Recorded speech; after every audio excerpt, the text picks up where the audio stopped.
Once upon a time, in a serene kingdom surrounded by rolling hills and sparkling lakes, there was a quaint village known as Luminera. Luminera was famous for its beautiful, moonlit nights and its enchanting melodies that seemed to drift through the air every evening. The villagers believed that these melodies were a gift from the moon itself, meant to bring peace and joy to all who heard them. In this village lived a young girl named Lyra, who had a special gift. She could play any instrument she touched with a magical touch that made the music truly mesmerizing. Despite her talent, Lyra was shy and rarely performed publicly. She spent her evenings under the old willow tree at the edge of the village, playing soft, soothing tunes to herself.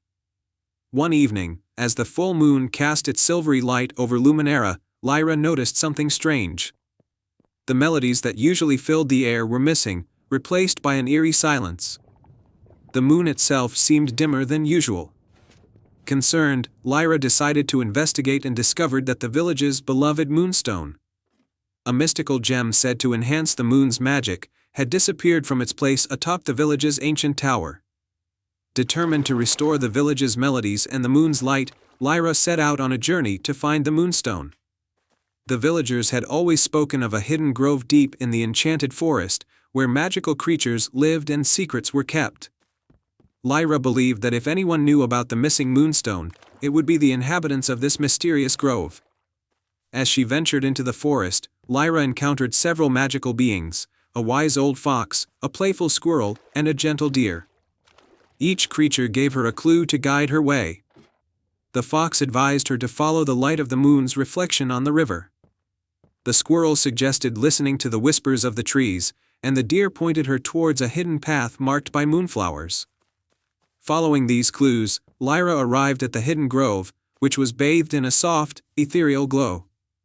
In the center of the grove stood a grand, ancient tree with branches stretching towards the sky. At the base of the tree, Lyra found the moonstone, but it was surrounded by a shimmering barrier of light. To retrieve the moonstone, Lyra realized she needed to play a melody that resonated with the moon's magic. She took out her lute and began to play a soft, enchanting tune. As the music flowed from her fingers, the barrier began to shimmer and dance in harmony with the melody. The light surrounding the moonstone grew brighter, and the stone itself began to float towards Lyra. When the moonstone was finally in her hands, a radiant glow filled the grove, and the moonlight became brighter and more beautiful than ever before. The moonstone's magic enhanced Lyra's music, and the melodies that once filled Luminera returned, more enchanting than ever.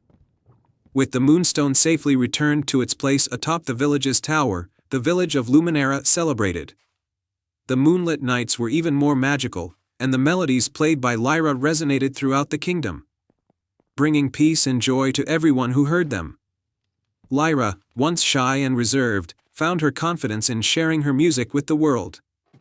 Her melodies became a symbol of hope and harmony, and she continued to play under the moonlit sky, creating music that touched the hearts of all who listened. And so, the tale of Lyra and the moonlit melody became a cherished story in Luminera, a reminder of the magic that lies in each of us and the power of sharing our gifts with the world. Once upon a time, in a kingdom nestled between emerald forests and sparkling seas, there lived a kind and curious young girl named Seraphina. She lived in the quaint village of Glenshire, a place where every tree seemed to whisper secrets and every brook sang psalms of old. Glenshire was known for its beautiful moonlit grove, a mystical forest that glowed softly under the light of the full moon. It was said that the moonlit grove was protected by ancient magic, and that within its depths lay a secret that could grant the pure of heart a single, extraordinary wish. One night, as the full moon bathed the village in its silvery glow, Seraphina's grandmother, Nana Alara, told her a story. Long ago, Nana Alara began, a great sorceress named Luna cast a spell upon the grove. She hid the moonstone, a gem of immense power, within the heart of the forest. Only one who is pure of heart and brave of spirit can find it and unlock its magic. Seraphina listened with wide eyes, her heart racing with excitement. She loved her village dearly and often wished she could do something grand to help her people. That night, she made a decision. She would find the moonstone and use its power to bring everlasting prosperity to Glenshire. The next morning, Serafina packed a small satchel with essentials, a loaf of bread, a flask of water, a warm cloak, and a locket that had once belonged to her mother. She kissed Nana Alara goodbye and set off towards the moonlit grove, her heart filled with determination. As she entered the forest, the trees seemed to part, welcoming her into their magical realm. The air was cool and fragrant with the scent of blooming night flowers. The light of the full moon filtered through the canopy, creating a path of silver light that Serafina followed. Deep within the grove, Serafina encountered a majestic stag with antlers that shimmered like stardust. The stag regarded her with wise, gentle eyes. "I am Astral, guardian of the moonlit grove," he said in a deep, melodic voice. "What brings you here, child of the village?" Serafina bowed respectfully. "I seek the moonstone to help my village. I wish to use its magic to bring prosperity to our land." Astral nodded thoughtfully. "Your heart is pure, and your intentions are noble. But to find the moonstone, you must prove your worth by passing 3 trials: the trial of courage, the trial of wisdom, and the trial of compassion." Serafina agreed without hesitation. Astral led her to a clearing where the first trial awaited. For the trial of courage, he explained, you must face your deepest fear. As he spoke, the clearing darkened, and a shadowy figure emerged from the trees. It was a fearsome wolf with glowing red eyes, representing Serafina's fear of the unknown. She trembled but stood her ground, remembering Nana Alara's words, "True courage is not the absence of fear but the triumph over it." Summoning all her bravery, Serafina faced the wolf and said, "I am not afraid of you. I seek the moonstone for the good of my village." The wolf growled but then vanished into the night, and the clearing brightened once more. Astral smiled. "You have passed the trial of courage. Now, for the trial of wisdom." He led her to a grove filled with ancient trees whose leaves shimmered with hidden runes. In the center stood a grand oak with a hollow trunk. Inside this tree lies a puzzle. Solve it to prove your wisdom. Serafina entered the hollow and found a series of runes carved into the wood. She realized they formed a riddle: "I speak without a mouth and hear without ears. I have no body, but I come alive with wind. What am I?"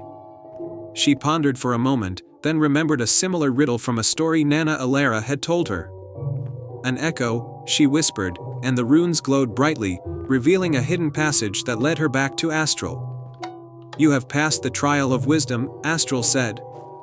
"Now, for the final trial, the trial of compassion."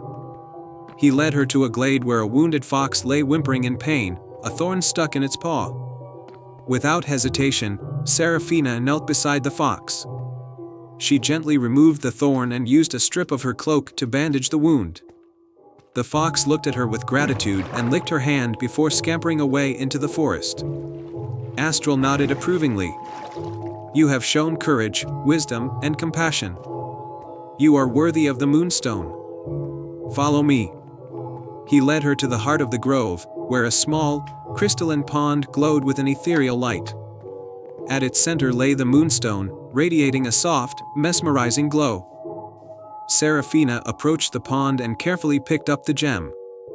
As she held it in her hands, she felt a surge of warmth and magic flow through her. "Make your wish, Serafina," Astral said. With her heart full of love for her village, Serafina closed her eyes and made her wish. "I wish for Glenshire to flourish with abundance, happiness, and harmony." The moonstone glowed brightly, and its magic spread through the grove, across the village, and throughout the land. Trees bore fruit, rivers flowed with crystal-clear water, and the villagers felt a renewed sense of joy and prosperity. Serafina returned to Glenshire, where she was greeted with cheers and celebrations. Nana Alara hugged her tightly, proud of her granddaughter's bravery and selflessness. The story of Serafina's journey spread far and wide, and the villagers lived in peace and plenty, forever grateful for her courage. From that day on, the moonlit grove remained a place of wonder and magic, protected by the spirit of the moonstone and the legacy of the brave girl who had found it. And so, under the light of the full moon and the guardianship of Astral, the kingdom of Valoria lived happily ever after. And they all lived happily ever after. Once upon a time, in a quaint village called Willowbrook, there was a hidden valley known for its magical flowers. These flowers, called Lumina blooms, glowed with a soft light and were said to grant a single wish to anyone who found them. The valley was protected by an ancient guardian, a gentle giant named Bramble, who watched over the flowers with great care. In Willowbrook lived a young girl named Mira, who had a heart full of wonder and dreams. Mira had always been fascinated by the stories of the Lumina blooms and often daydreamed about discovering them. Her best friend was a sprightly squirrel named Nutmeg, who loved to explore and had a keen sense of adventure. One morning, Mira and Nutmeg set out on a quest to find the Lumina blooms. They packed a small basket with provisions and followed the winding path that led to the hidden valley. The path was lined with vibrant wildflowers and ancient oak trees, each whispering tales of old. As they approached the entrance to the valley, they encountered a large, ornate gate covered in ivy. The gate was guarded by a stone statue of Bramble, the giant. Beside the gate was an inscription that read, "To enter the valley and find the Lumina blooms, you must pass 3 trials of heart and courage. Only those with true intentions may proceed." Mira and Nutmeg exchanged determined looks and stepped through the gate, entering the magical valley. The first trial awaited them, the trial of kindness. They found themselves in a meadow filled with magical creatures in distress. A family of fireflies had lost their way, and a nest of baby birds needed help. Mira and Nutmeg worked together to guide the fireflies back to their home and to care for the baby birds. Mira gently placed the birds back in their nest, and Nutmeg used his nimble paws to gather food for them. The creatures thanked them warmly, and the meadow seemed to sparkle with gratitude. Having successfully completed the first trial, they were guided further into the valley by a soft, golden light. The second trial was the trial of wisdom. They arrived at a serene pond surrounded by floating lily pads. In the center of the pond was a riddle-inscribed stone. "Speak the truth to find your way, what is the key to endless day?" Mira pondered the riddle, thinking about the stories she had heard. "The key to endless day is the sun," she finally answered. As soon as she spoke, the stone glowed warmly, and a pathway of glowing lily pads appeared, leading them to the next part of the valley. Their final challenge was the trial of bravery. They reached a clearing where a fierce storm was raging. The wind howled and lightning crackled. In the center of the storm stood a large, ancient tree that appeared to be in trouble. Bramble, the guardian giant, was struggling to hold the tree upright. Mira, though frightened by the storm, took a deep breath and, with Nutmeg by her side, approached the tree. She grabbed hold of its branches and used all her strength to help Bramble. Nutmeg scampered up the tree, offering support and encouragement. Together, they managed to steady the tree and protect it from the storm. As the storm subsided, Bramble, now free from his burden, stood tall and smiled warmly at Mira and Nutmeg. "You have shown great kindness, wisdom, and bravery. The Lumina blooms are yours to find." Bramble led them to a hidden grove where the Lumina blooms grew in abundance. The flowers glowed softly, casting a gentle light over the grove. Mira and Nutmeg marveled at their beauty and, as the legend promised, were granted a single wish. Mira wished for the happiness and prosperity of Willowbrook and its people. As they made their way back to the village, the Lumina blooms' magic began to spread, bringing newfound joy and prosperity to Willowbrook. The villagers celebrated Mira and Nutmeg's bravery and kindness with a grand feast, and the valley became a place of wonder and delight for all. And so, the village of Willowbrook thrived under the magic of the Lumina blooms, forever touched by the courage and kindness of a brave girl and her loyal squirrel friend. The end. Once upon a time, in a kingdom nestled between misty mountains and lush, enchanted forests, there lived a young girl named Elara. Elara was known throughout the land for her kind heart and her gift for communicating with animals. She lived with her grandmother, the village healer, in a cozy cottage surrounded by blooming flowers and towering trees. One morning, as Elara tended to the garden, a mysterious raven landed on her window sill. Its feathers shimmered like moonlight, and its eyes gleamed with an unusual intelligence. The raven cawed softly, catching Elara's attention. It held a tiny scroll in its beak, which it carefully dropped at her feet. Curious, Elara unrolled the scroll. It was an old, faded map with a single message written in elegant script: to find the heart of the forest, follow the path of the silver oak. Below the message was a drawing of a magnificent tree with leaves that sparkled like silver. Intrigued by the message, Elara showed the map to her grandmother. The old woman's eyes widened with recognition. "The heart of the forest," she said, "is a legendary gem said to hold the power to heal and bring prosperity. It is hidden deep within the enchanted woods, protected by ancient magic." Determined to find the heart and help her village, which had recently faced a terrible drought, Elara set off on her adventure. With the map in hand, she ventured into the forest, her heart full of hope and bravery. The enchanted woods were a place of wonder and mystery. The trees whispered secrets, and the flowers glowed with an ethereal light. As Elara walked, she encountered various magical creatures.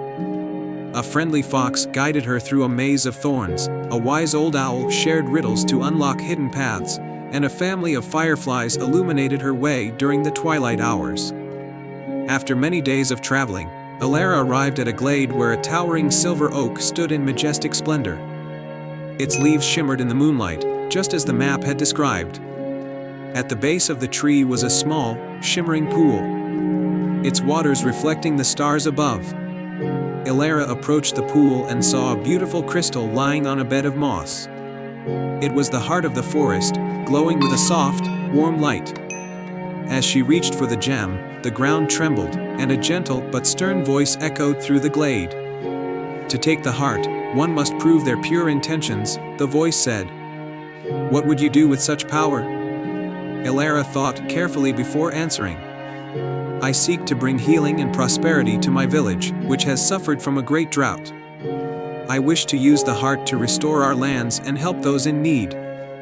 The voice was silent for a moment, then the shimmering light of the heart grew brighter. "Your intentions are pure," it said. "You may take the heart, but remember, true magic lies not in the gem, but in the kindness of your heart and the strength of your spirit." With gratitude and reverence, Elara carefully took the heart of the forest and began her journey home. Along the way, the forest seemed to come alive with joy, as if celebrating the return of its precious gem. When she finally reached her village, Elara presented the heart to her grandmother. The old healer placed the gem in a special altar, and its light spread throughout the land. The drought ended, rivers flowed once more, and the village flourished with bountiful harvests and renewed hope. Elara's bravery and kindness were celebrated by all, and the village prospered like never before. The enchanted forest remained a place of magic and mystery, but now its heart was forever connected to the village it had helped save. And so, Elara lived happily, knowing that the true magic of the heart of the forest was not just in its power, but in the spirit of those who sought to use it for good. And they all lived happily ever after. The end. Once upon a time, in a hidden valley surrounded by towering cliffs and ancient forests, there was a magical village called Mistwood. Mistwood was known for its enchanting fog, which rolled in every morning and gave the village an ethereal, dreamlike quality. The villagers believed that the fog held secrets and magic from long ago. In this village lived a young boy named Finn. Finn was curious and adventurous, always eager to explore the mysteries of the forest and the valley. He loved to hear the stories his grandmother told him about a mythical creature called the Luminous Serpent, a wise and majestic serpent said to be the guardian of the valley's magic. One foggy morning, as Finn played near the edge of the forest, he stumbled upon an old, forgotten path leading deep into the woods. His heart raced with excitement as he decided to follow the path, hoping it might lead him to some of the valley's long-lost secrets. The path twisted and turned, winding through ancient trees and over babbling brooks. As he ventured further, the fog grew thicker, and the forest seemed to come alive with whispers. Suddenly, Finn noticed a soft, golden glow ahead.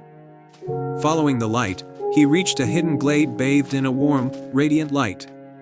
In the center of the glade was a crystal-clear pond, and emerging from the water was the luminous serpent, its scales shimmering with iridescent colors. The serpent was enormous but graceful, with eyes that sparkled like stars. Finn stood in awe as the serpent spoke in a gentle, melodic voice. "Welcome, young Finn. I have been expecting you," the serpent said. "You seek the secrets of Mistwood and the magic of the valley." Finn's eyes widened. "I do. I've always wanted to know more about the magic that protects our village. Is there a way to help and ensure it remains safe?" The luminous serpent nodded. "The magic of Mistwood is woven into the very fabric of this land, and it needs to be renewed every 100 years. I need your help to restore it. There is a special artifact known as the Heartstone, hidden deep within the forest, that must be placed in the center of this pond to renew the magic." Finn's heart raced with determination. "I will find the Heartstone and bring it back. Tell me where to look." The serpent guided Finn with a soft beam of light that pierced through the fog. "The Heartstone is hidden in the Cave of Echoes, far beyond the whispering trees. But beware, the cave is guarded by an ancient enchantment that tests the courage and purity of those who seek it." Thanking the serpent, Finn set off towards the Cave of Echoes. The journey was arduous, filled with challenges that tested his bravery and resolve. He crossed rickety bridges over deep ravines, solved riddles posed by talking stones, and navigated through dark, winding tunnels. Finally, Finn reached the entrance of the Cave of Echoes.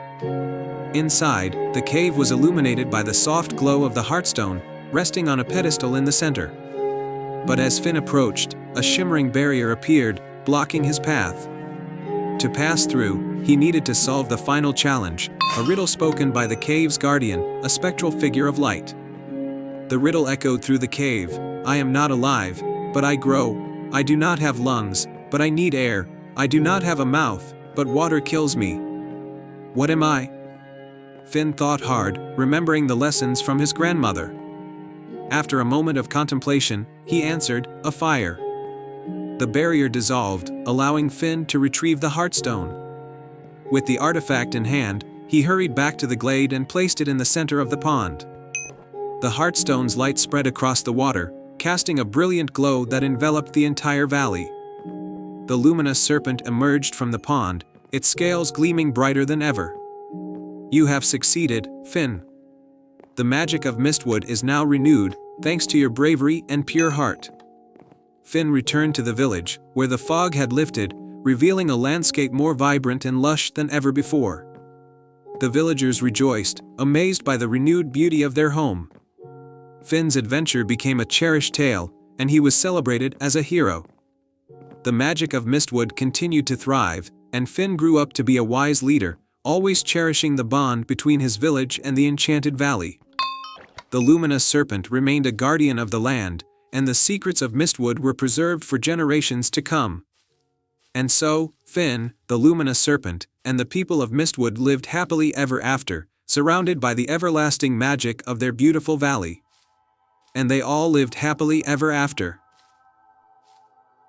Once upon a time, in the quaint village of Willowbrook, nestled between rolling hills and a sparkling river, there was a young girl named Lila.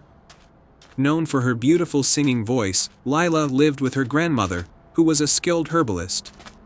Their cozy cottage was filled with the scent of blooming flowers and the warmth of love and laughter.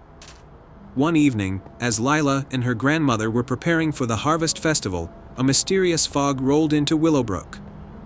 The villagers gathered in concern as the fog thickened and an eerie silence fell over the land. The usually vibrant flowers wilted, and the river's song seemed to falter. The village elder, a wise woman named Seraphina, explained that the fog was caused by the loss of the enchanted melody, a magical tune that kept the balance of nature in harmony. According to the ancient legend, the enchanted melody was kept in a hidden glade within the Whispering Woods, a forest that no one dared to enter due to its enchantments. Determined to restore peace to her village, Lila decided to venture into the Whispering Woods to find the lost melody. Her loyal companion, a clever squirrel named Nutmeg, decided to join her. As Lila and Nutmeg entered the Whispering Woods, the trees seemed to whisper secrets and the path twisted in unexpected ways. Their first challenge was a labyrinth of thorns that seemed to shift and move. Just as they began to despair, a gentle voice spoke from above. "To pass through the thorns, you must solve my riddle," said a graceful phoenix perched on a branch. I have keys but open no locks. I have space but no room. You can enter but not go outside. What am I? Lila thought carefully and then smiled. A piano. The phoenix flapped its fiery wings, and the thorns parted, revealing a clear path. Lila and Nutmeg continued their journey and soon reached a shimmering lake with a swan gliding gracefully across its surface. The swan approached them with a solemn expression. To find the enchanted melody, you must show compassion, said the swan. This lily has wilted. Can you bring it back to life? Lila carefully tended to the wilted lily, singing a soft and soothing song that her grandmother had taught her. As she sang, the lily's petals unfurled and its color returned. The swan smiled and, in gratitude, created a bridge of moonlight across the lake for them to cross. As they walked through the forest, they arrived at a moonlit glade where a silver tree stood at its center. The tree's branches were covered with shimmering leaves that seemed to hum with a gentle melody. However, the tree was surrounded by a circle of dark shadows. Emerging from the shadows was an imposing figure, an ancient sorcerer named Vorten, who had stolen the enchanted melody to harness its power for himself. His eyes glowed with malevolent intent as he brandished a dark staff. The melody is mine, Vorten bellowed. You cannot have it. Lila stood her ground, her heart pounding with determination. The enchanted melody belongs to everyone. It should be used to bring harmony and joy, not to control others. Vorten raised his staff, ready to unleash his dark magic, but Nutmeg darted forward and bit the sorcerer's hand, causing him to drop his staff. In the ensuing struggle, Lila seized the enchanted melody from the tree's branches. A brilliant light burst forth from the melody, dispelling the shadows and banishing Vorten from the glade. With the melody in her hands, Lila made a wish. I wish for the fog to lift and for Willowbrook to return to its former beauty. The enchanted melody's light spread throughout the whispering woods and beyond, lifting the fog and restoring the land to its vibrant self.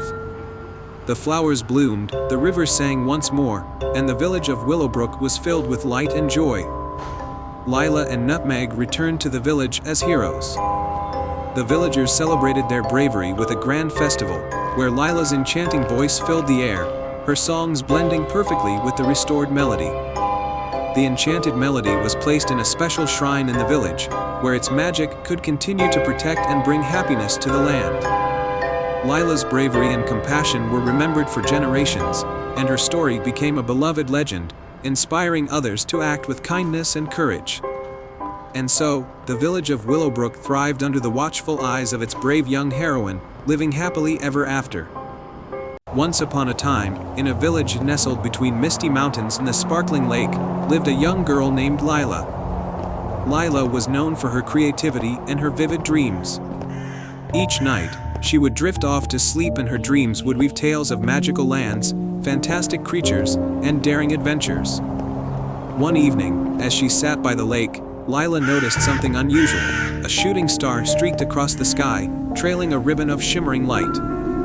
The star seemed to be guiding her, and as she followed its path, she came upon a small, hidden cave covered in ivy. Inside the cave, Lila discovered a beautifully carved wooden box adorned with celestial patterns. She opened it carefully and found a delicate, silver thread and a note that read, "To find the dream weaver, follow the thread of stars." Intrigued, Lila picked up the silver thread, which began to glow softly. As she held it, she felt a gentle tug, as if the thread was guiding her. She followed the thread through the forest, over hills, and across a meadow, until she reached a magnificent, glowing tree in the heart of an enchanted forest. The tree's branches sparkled with countless twinkling lights, and its leaves shimmered in hues of blue and silver. At the base of the tree stood a graceful figure, a dream weaver, with a gown made of starlight and a crown of moonbeams. Her name was Astra, and her presence radiated warmth and kindness. "Welcome, Lila," Astra said with a voice that sounded like a gentle breeze. "I am Astra, the Dream Weaver. You have followed the thread of stars and found your way here. Your dreams are filled with great magic, and you have been chosen to help restore the balance between dreams and reality." Lila's eyes widened in wonder. "How can I help?" Astra explained that the dream realm was in danger. A shadowy creature known as the Night Wraith had stolen the Dream Stone, which kept the balance between dreams and reality. Without it, dreams were becoming chaotic and unsettling, and the dream realm was losing its light. To restore the balance, Astra continued, "You must journey to the Night Wraith's lair and retrieve the Dream Stone. Only someone with a pure heart and a brave spirit can succeed." With a determined heart, Lila accepted the quest. Astra gave her a small, star-shaped pendant. "This pendant will guide you and protect you on your journey." Lila set off towards the Night Wraith's lair, her path illuminated by the pendant's soft glow. The journey was challenging: dark forests, swirling mists, and eerie shadows. But Lila's courage never wavered, and the pendant's light helped her find her way. Finally, she arrived at the Night Wraith's lair, a gloomy cavern filled with swirling darkness. At the center of the cavern, Lila saw the Dream Stone, guarded by the Night Wraith, a creature cloaked in shifting shadows. The Wraith seemed to be writhing and twisting, its eyes glowing with a sinister light. Lila took a deep breath and approached the Dream Stone. "Why have you taken the Dream Stone?" she asked bravely. The Night Wraith's voice echoed through the cavern. "I took it to plunge the dream realm into eternal darkness. I was jealous of the light and the dreams of others.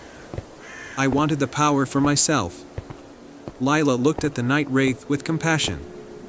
"The Dream Stone is meant to bring balance and light to everyone's dreams. Taking it only causes suffering. Please, return it, and we can find a way to share the light." The Night Wraith hesitated, its form flickering and dimming. Lila's words seemed to touch something within it. With a reluctant sigh, the Night Wraith relinquished the Dream Stone. As soon as the stone was returned, its light filled the cavern, dispelling the shadows and restoring the balance. Lila took the Dream Stone back to the enchanted tree. Astra awaited her arrival with a radiant smile. "You have done it, Lila. The Dream Stone has been restored, and the balance between dreams and reality is saved. Your bravery and kindness have brought light back to the dream realm." Astra presented Lila with a gift, a woven dream catcher adorned with stardust. "This dream catcher will help you keep your dreams safe and magical.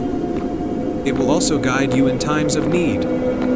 Lila thanked Astra and returned to her village, the dream catcher hanging above her bed. From that day on, her dreams were even more vibrant and wondrous. The villagers marveled at the tales Lila would share, each one more magical than the last. And every night, as Lila drifted off to sleep, she felt a gentle glow of light surrounding her, knowing that the balance of dreams had been restored and that the magic of the Dream Weaver was always with her. The end. Once upon a time, in the heart of a misty forest, there was a quaint village named Luminera. The village was known for its vibrant gardens and shimmering streams, but it had one unique treasure, a magical lantern that was said to light the way for anyone who was lost or in need. The lantern was housed in the village's oldest cottage, which belonged to an elderly woman named Grandma Esme. She was known throughout the land for her kindness and wisdom. The lantern was a family heirloom, passed down through generations, and its soft, golden glow was believed to have the power to reveal hidden truths and guide people through their darkest hours. One day, the village was visited by a young prince named Leo from the neighboring kingdom of Eldoria. He had heard tales of the enchanted lantern and was intrigued by its magic.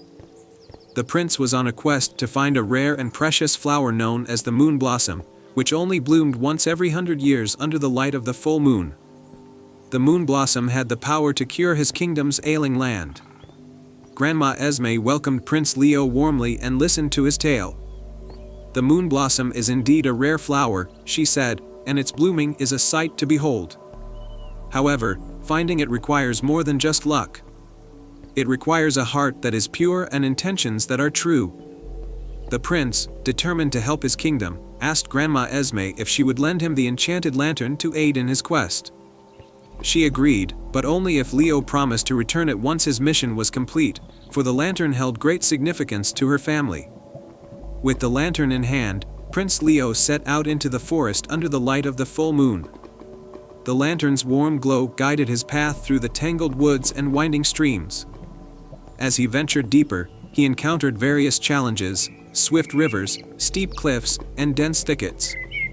Yet, the lantern's light always found a way to show him the safest path forward. During his journey, Leo came across a small, mysterious creature, a talking fox named Finn. Finn had a coat of shimmering silver and eyes that sparkled with curiosity. "Why are you traveling so far into the forest?" Finn asked. "I am searching for the moon blossom," Prince Leo explained. "It is said to bloom only under the full moon, and I need it to save my kingdom." Finn's eyes widened with understanding. "I know where the moon blossom blooms, but it's a dangerous path. The lantern's light will help you, but you must also have a brave heart and a clear mind." Grateful for Finn's help, Leo followed him through the forest. The two of them faced many trials, from crossing rickety bridges to outsmarting mischievous sprites. With the lantern's guidance and Finn's assistance, they finally reached a secluded glade bathed in moonlight. In the center of the glade was a majestic flower, the moon blossom. Its petals glowed with an ethereal light, and its fragrance filled the air with a sense of peace and hope. Prince Leo carefully collected the moon blossom and thanked Finn for his guidance. As he turned to leave, he noticed that the lantern's light was growing dim. The enchantment that had guided him was fading, and the path back seemed uncertain. Leo realized that he needed to return the lantern to Grandma Esme, as promised. With the moon blossom secured, Leo made his way back to the village. The journey was still challenging, but the memories of his adventure and his commitment to his kingdom's welfare kept him steady. Upon returning the lantern to Grandma Esme, he presented her with the moon blossom. "You have fulfilled your promise," Grandma Esme said, smiling. "And you have shown great courage and purity of heart. The lantern will continue to guide those in need, and the moon blossom will heal your kingdom." Prince Leo returned to Eldoria, where the moon blossom was used to restore the land to its former glory. His kingdom thrived once more, and he was celebrated as a hero. He often thought fondly of the enchanted lantern in the village of Luminera, where his journey had begun. The lantern remained in Grandma Esme's cottage, its light still shining brightly for those who sought guidance. The story of Prince Leo and the enchanted lantern became a beloved legend in Luminera, reminding everyone of the power of bravery, kindness, and the magic of a guiding light. And so, the village of Luminera continued to glow with the light of hope and adventure, ever ready to illuminate the path for those who ventured into the forest in search of their own dreams. The end. Once upon a time, in a hidden corner of the world, there lay a kingdom known as Luminera. Luminera was famous for its breathtaking gardens and its ethereal moonlit nights. However, the kingdom's most precious secret was a flower called the moonflower, which bloomed only once every 100 years under the light of the full moon. Legend had it that the moonflower could grant a single wish to anyone who found it, but finding it was no easy task. In the village of Willowbrook, nestled at the edge of Luminera's enchanted forest, lived a kind-hearted girl named Eloan. Eloan loved the stories of the moonflower, and she dreamed of finding it to help her village, which had been suffering from a long drought. One evening, as the full moon began to rise in the sky, Eloan decided to embark on a quest to find the elusive moonflower. She packed a small satchel with provisions and set off into the forest, guided by the shimmering light of the moon. The forest was alive with the sounds of nocturnal creatures, and the moonlight cast a silvery glow on the trees. Eloan followed a winding path that seemed to be illuminated by a gentle, otherworldly light. She came across a wise old owl perched on a branch. "Good evening, wise owl," Eloan greeted. "Can you help me find the moonflower?" The owl, whose feathers sparkled like stardust, looked at her with keen eyes. "The moonflower is not easily found, for it hides in a place where light meets shadow and dreams intertwine with reality. You must follow your heart and trust in the guidance of the moon." Eloan thanked the owl and continued her journey. As she walked, she noticed that the moonlight seemed to form patterns on the forest floor, leading her to a hidden glade. In the center of the glade stood a large, ancient tree with branches that seemed to reach out to the sky. Under the tree, Eloan found a stone pedestal with intricate carvings of stars and moons. Atop the pedestal was a small, delicate box. Inside the box was a silver key and a note that read, "To find the moonflower. seek the grove where dreams are born. Follow the melody of the moon and the whispers of the night. Eloan looked around and noticed a faint, melodic tune carried by the breeze. She followed the music to a nearby grove, where the trees glowed softly in the moonlight. In the heart of the grove, a crystal-clear pond reflected the light of the full moon. By the edge of the pond, Eloan saw a shimmering path of moonlight leading to a hidden entrance beneath the roots of a great tree. She used the silver key to unlock the entrance, revealing a staircase that descended into the depths of the earth. With determination, Eloan climbed down the staircase, which led her to an underground cavern bathed in a soft, mystical glow. In the center of the cavern was a pedestal with a single, radiant moonflower in full bloom. Its petals glowed with an iridescent light, and the air around it seemed to hum with magic. Eloan approached the moonflower with awe. She gently picked it, knowing that she had to make her wish. She closed her eyes and wished for rain to fall upon her drought-stricken village, hoping that it would bring life back to the land and restore hope to her people. As soon as Eloan made her wish, the moonflower's petals began to sparkle and emit a brilliant light. The light grew brighter and brighter until it enveloped the cavern. When the light faded, Eloan found herself back at the edge of the forest, the moonflower safely in her hands. She hurried back to Willowbrook, where she was greeted by a sky filled with dark, rain-laden clouds. As she arrived, the first drops of rain began to fall. The villagers watched in amazement as the rain nourished the parched earth, and the once dry river began to flow again. Eloan's wish had come true, and the village thrived once more. The story of the moonflower and Eloan's bravery became a cherished legend, reminding everyone of the magic that lies in selfless wishes and the power of hope. And so, Luminera remained a kingdom of wonder and prosperity. Forever touched by the light of the moonflower and the courage of a young girl who followed her heart. The end. Once upon a time, in the quaint village of Greenvale, there was a small, serene brook that wound its way through the forest. The brook was known as the Whispering Brook because, on quiet nights, its waters would carry soft, melodic whispers that told stories and secrets from the past. The villagers revered the brook and believed it held ancient wisdom. However, as the years passed, the whispers grew fainter, and the brook began to dry up. The once crystal-clear waters became murky, and the villagers feared that they were losing a cherished part of their heritage. Among the villagers was a kind and adventurous girl named Elara. She had always been enchanted by the whispers of the brook and felt a deep connection to it.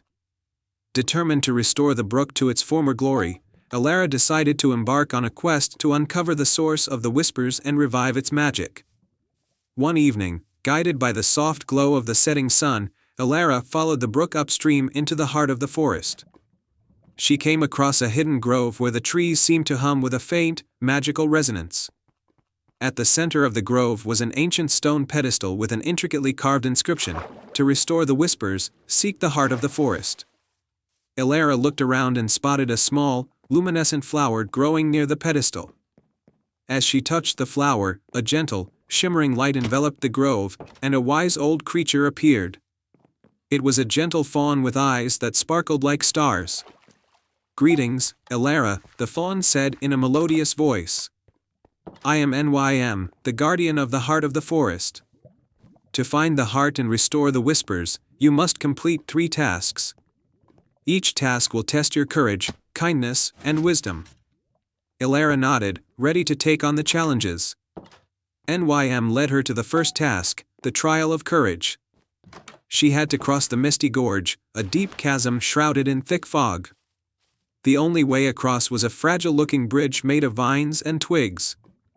Elara took a deep breath and carefully made her way across the bridge, her heart steady and her steps sure. The bridge held firm, and she reached the other side safely. The second task was the trial of kindness. Elara found a group of lost fireflies flitting helplessly in the dark. Their light was dim, and they were unable to find their way back to their home. Elara gently gathered the fireflies in her hands and used her kindness to soothe them. She sang a soft lullaby, and as her warm, caring presence filled the air, the fireflies regained their strength and guided her to the next challenge. The final task was the trial of wisdom. Nym led Elara to a glimmering pool in the heart of the forest, where a golden key lay submerged beneath the water. To retrieve it, Elara had to solve a riddle posed by the pool's reflection. The riddle was, I am not alive, but I grow. I don't have lungs, but I need air. I don't have a mouth, but water kills me. What am I? Elara thought carefully and realized the answer was fire. She spoke the answer aloud, and the golden key floated to the surface. She retrieved the key and thanked the pool for its guidance. With the golden key in hand, Elara returned to the ancient stone pedestal. The pedestal's inscription began to glow with a soft, warm light. Elara placed the key into a hidden slot, and the pedestal opened, revealing a hidden chamber filled with vibrant, glowing crystals. As Elara entered the chamber, she saw the heart of the forest, a radiant crystal that pulsed with a gentle, soothing light.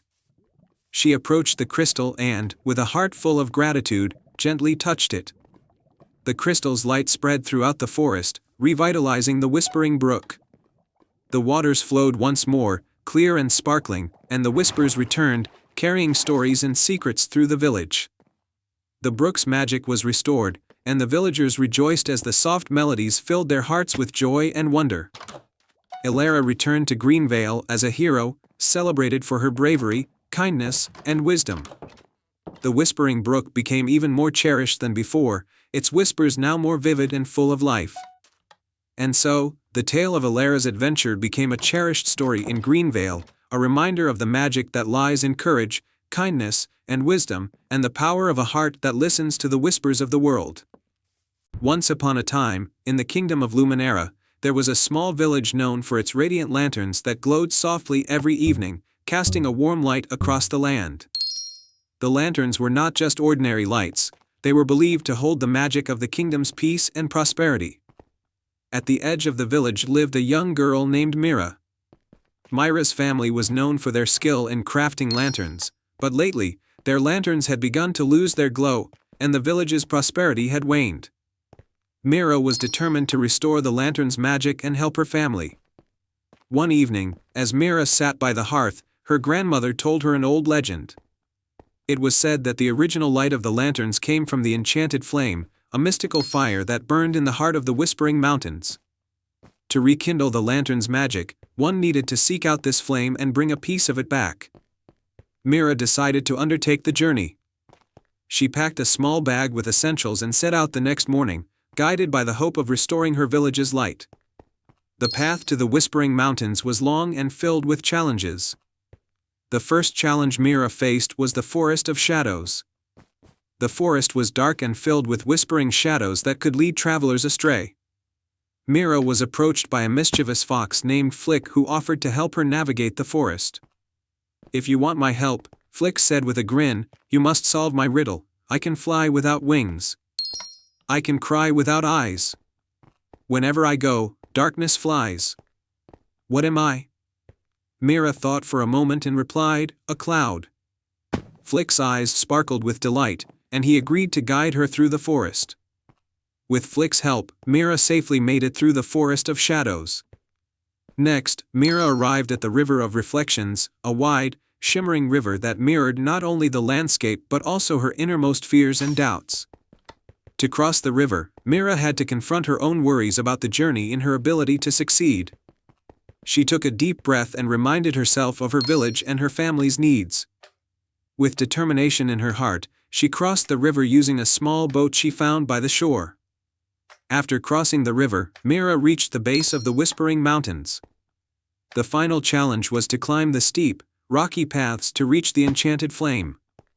As she climbed, she encountered a wise old mountain goat named Gora. To reach the heart of the mountain, Gora said, "You must prove your courage and perseverance.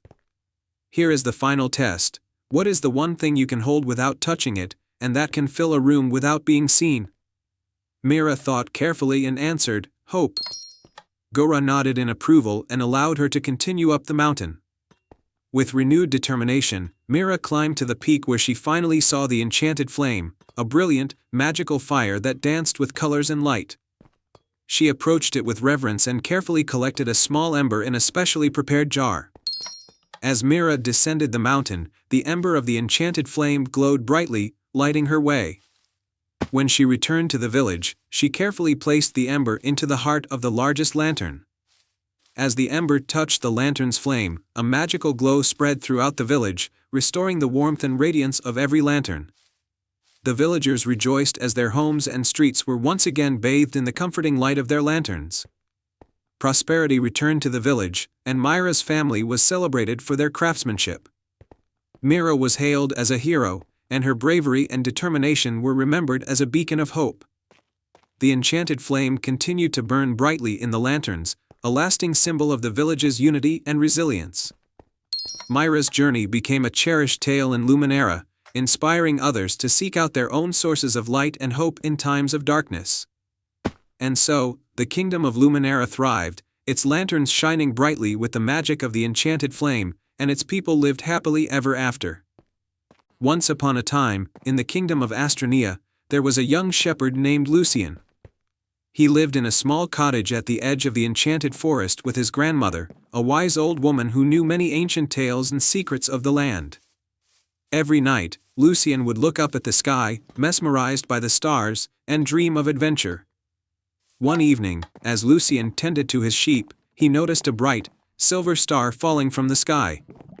It landed deep within the enchanted forest, creating a radiant glow. Intrigued and filled with curiosity, Lucian decided to follow the light.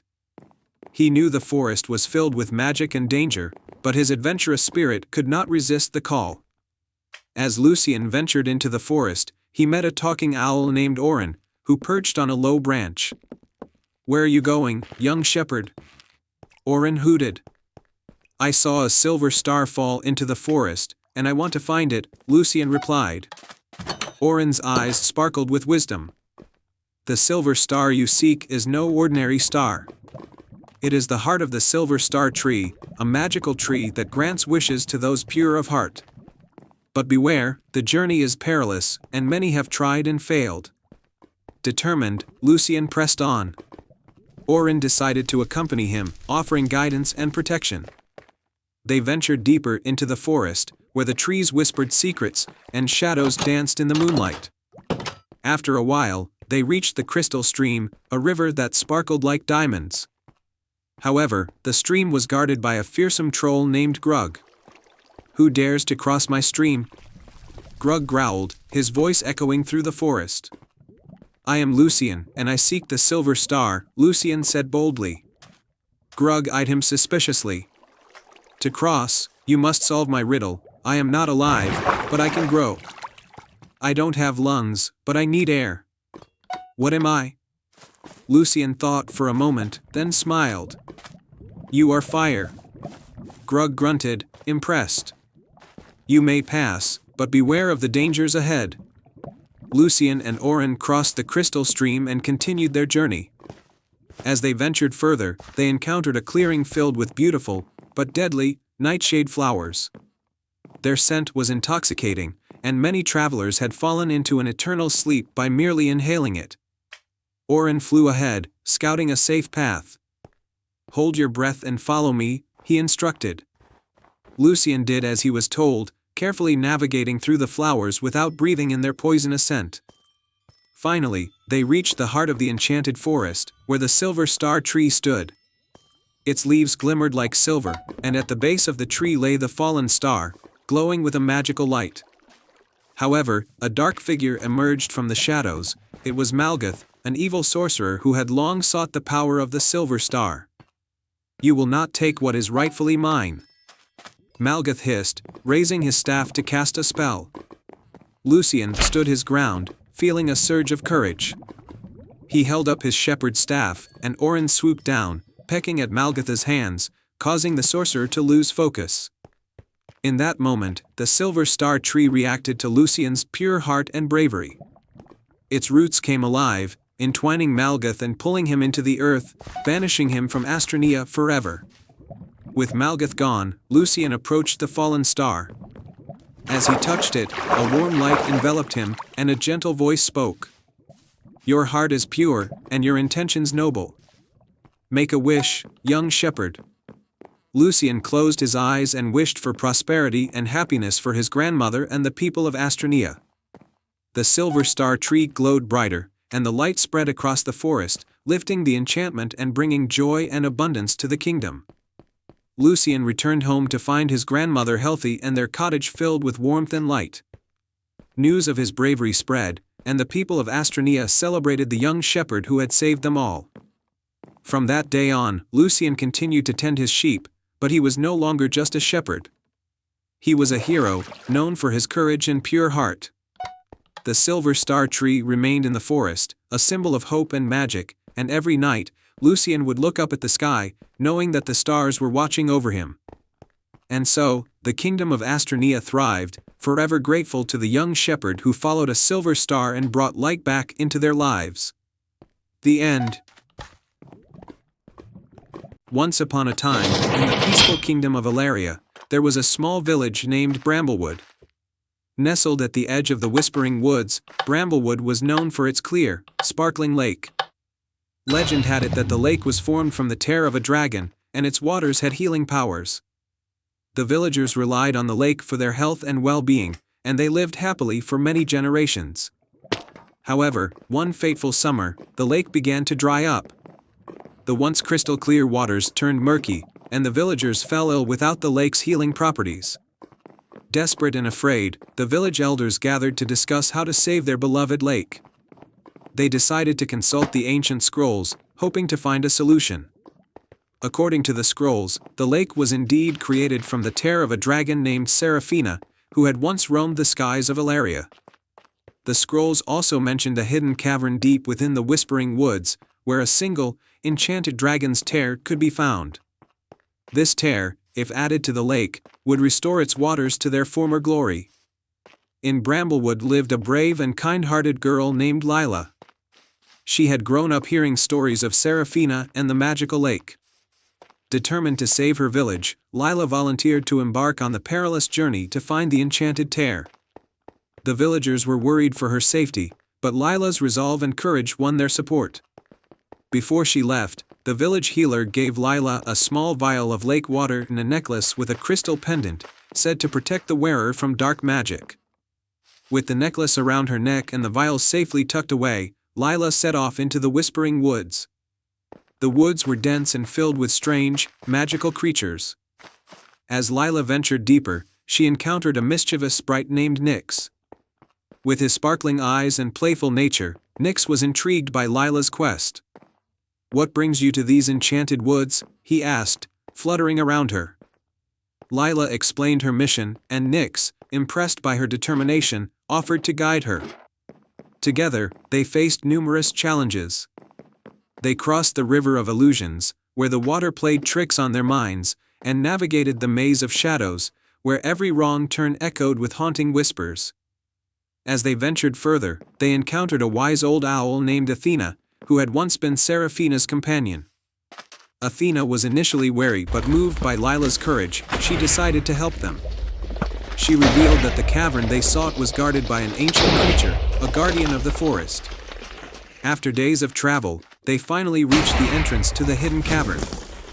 The guardian, a massive, gentle bear named Thorn, stood watch. Thorn's deep, rumbling voice filled the air. "Who dares to seek the dragon's tear?" Lila stepped forward, her voice steady. "I am Lila of Bramblewood, and I seek the tear to save my village and restore our lake." Thorn studied her for a moment before nodding.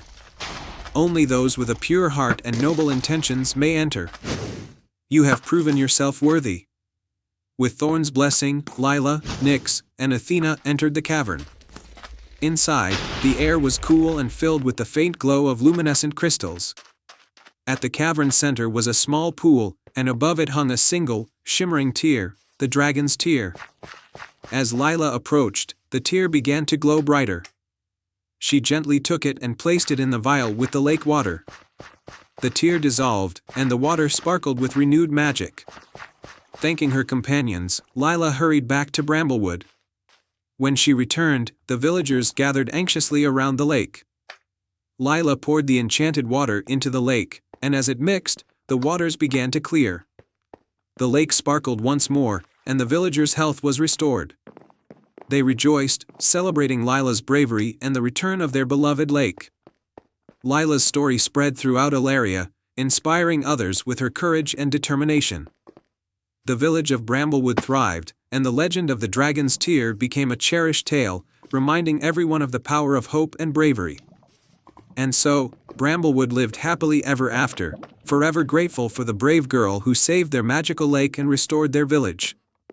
The end. Once upon a time, in a small village nestled at the foot of a grand mountain, there lived a kind girl named Elara. Elara was known throughout the village for her gentle heart and her bright smile. She loved helping others, especially the elderly and the children, and always found joy in the simplest things, like the song of a bird or the sight of a rainbow after the rain. But despite her happy nature, Elara had one deep wish in her heart. She wished to bring her village more prosperity. The villagers worked hard every day, but the harvests were often meager, and the winters were harsh. Elara dreamed of a day when no one would go hungry, and everyone could live comfortably. One day, while wandering through the woods on the edge of the village, Elara discovered an old well. The well was hidden under a thick cover of ivy, and its stones were worn and covered in moss. As Elara approached the well, she felt a strange but gentle warmth radiating from it. Curious, she leaned over the edge and looked down into the darkness. To her surprise, she heard a soft, melodious voice echoing from the depths of the well. "Who comes to the wishful well?" the voice asked, gentle and kind. Startled, Elara stepped back, but her curiosity quickly overcame her fear. "My name is Elara," she replied, her voice steady. "I didn't know this was a wishing well." The voice chuckled softly. "Not just any wishing well, dear Elara. I am the guardian of wishes, and I can grant one true wish to those with a pure heart." Elara's eyes widened in amazement. She had heard of magical wells in stories, but she never thought she would find one herself.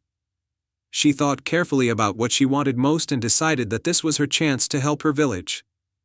"I wish for my village to be prosperous," Elara said earnestly. "I want everyone to have enough food, warmth, and happiness." The well was silent for a moment, as if considering her wish. Then the voice spoke again, this time with a note of approval. "Your wish is selfless and kind, Elara. But to grant it, you must first complete a task. The magic that can bring prosperity to your village is hidden within the heart of the mountain. You must climb the mountain and find the crystal of abundance. Only then will your wish come true." Elara nodded, determination shining in her eyes. "I will do it," she said. "For my village, I will climb the mountain and find the crystal." The voice of the well faded, and Elara knew it was time to begin her journey. Without wasting any time, she set off toward the mountain, her heart filled with hope.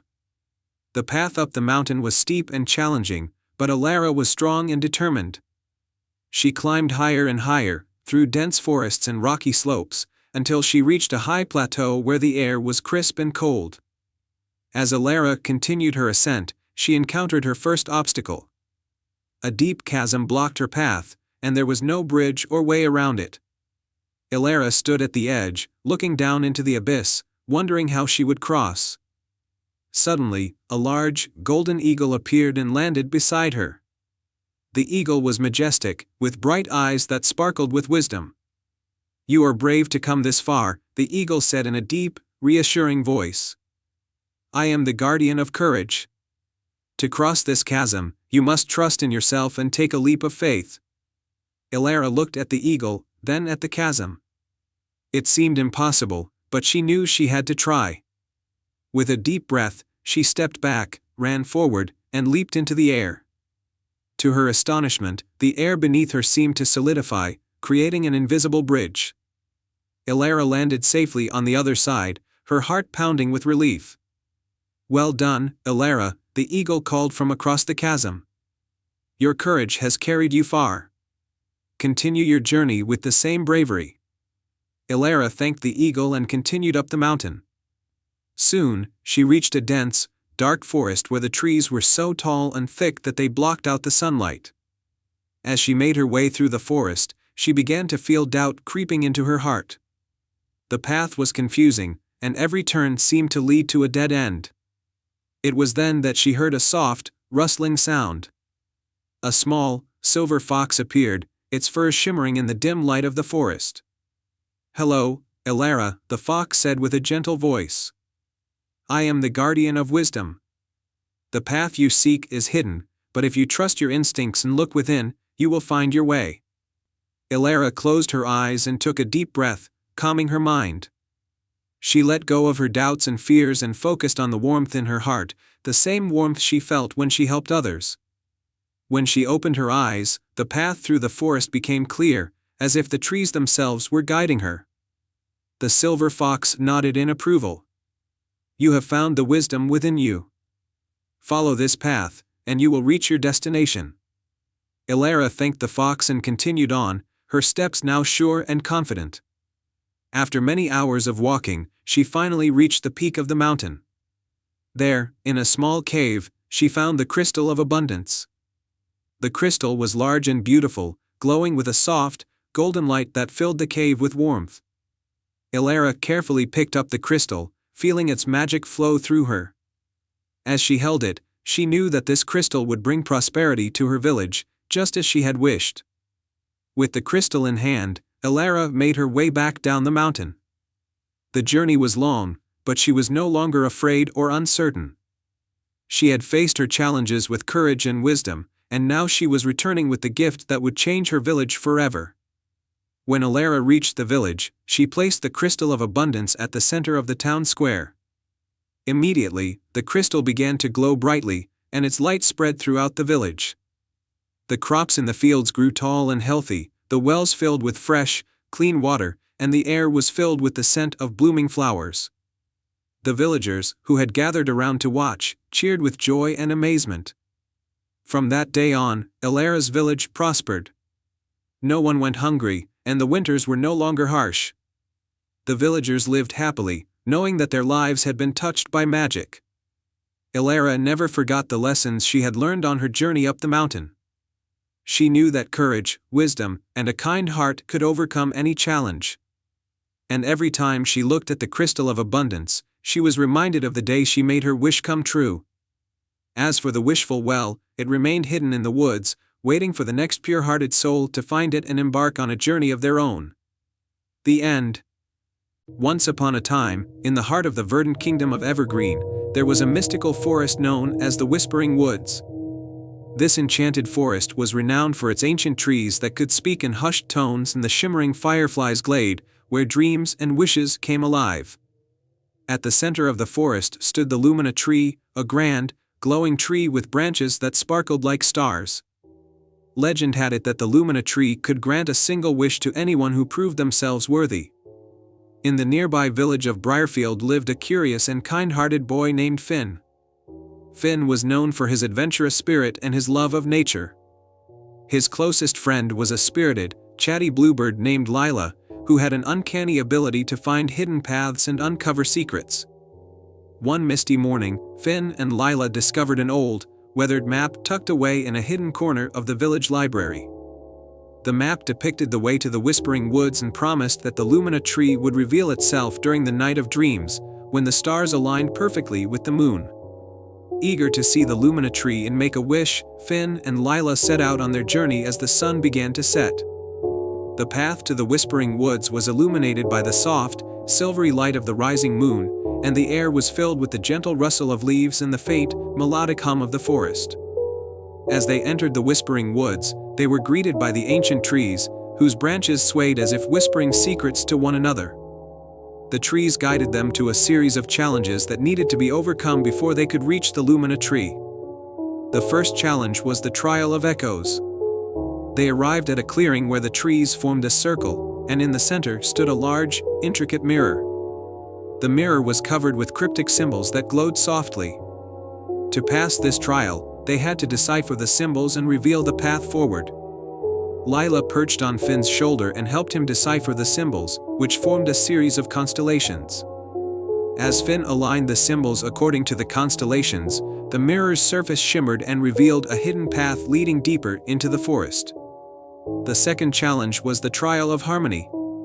they entered a grove where glowing fireflies danced in intricate patterns, creating a mesmerizing display of light. To continue, Finn and Lila needed to create their own pattern of light using a special lantern they found along the way. Finn carefully followed the fireflies' movements, while Lila guided him with her cheerful chirps. Together, they recreated the fireflies' patterns with the lantern, which caused the fireflies to form a radiant archway that led them to the next trial. The final challenge was the trial of the heart's desire. They found themselves in a serene glade where the Lumina tree stood majestically, its branches glowing with a soft, golden light. To make their wish, they needed to show what their hearts truly desired. Finn and Lila reflected on their journey and realized that their deepest wish was not for personal gain, but for the well-being and happiness of their village and its people. They stepped forward and spoke their wish aloud. "We wish for the prosperity and joy of Briarfield, so that everyone may live in harmony and happiness." As they spoke their wish, the Lumina tree's branches glowed even brighter, and a gentle, warm light enveloped the forest. The magic of the tree spread throughout the whispering woods and beyond, touching the hearts of everyone in Briarfield. Finn and Lila returned to their village to find it transformed.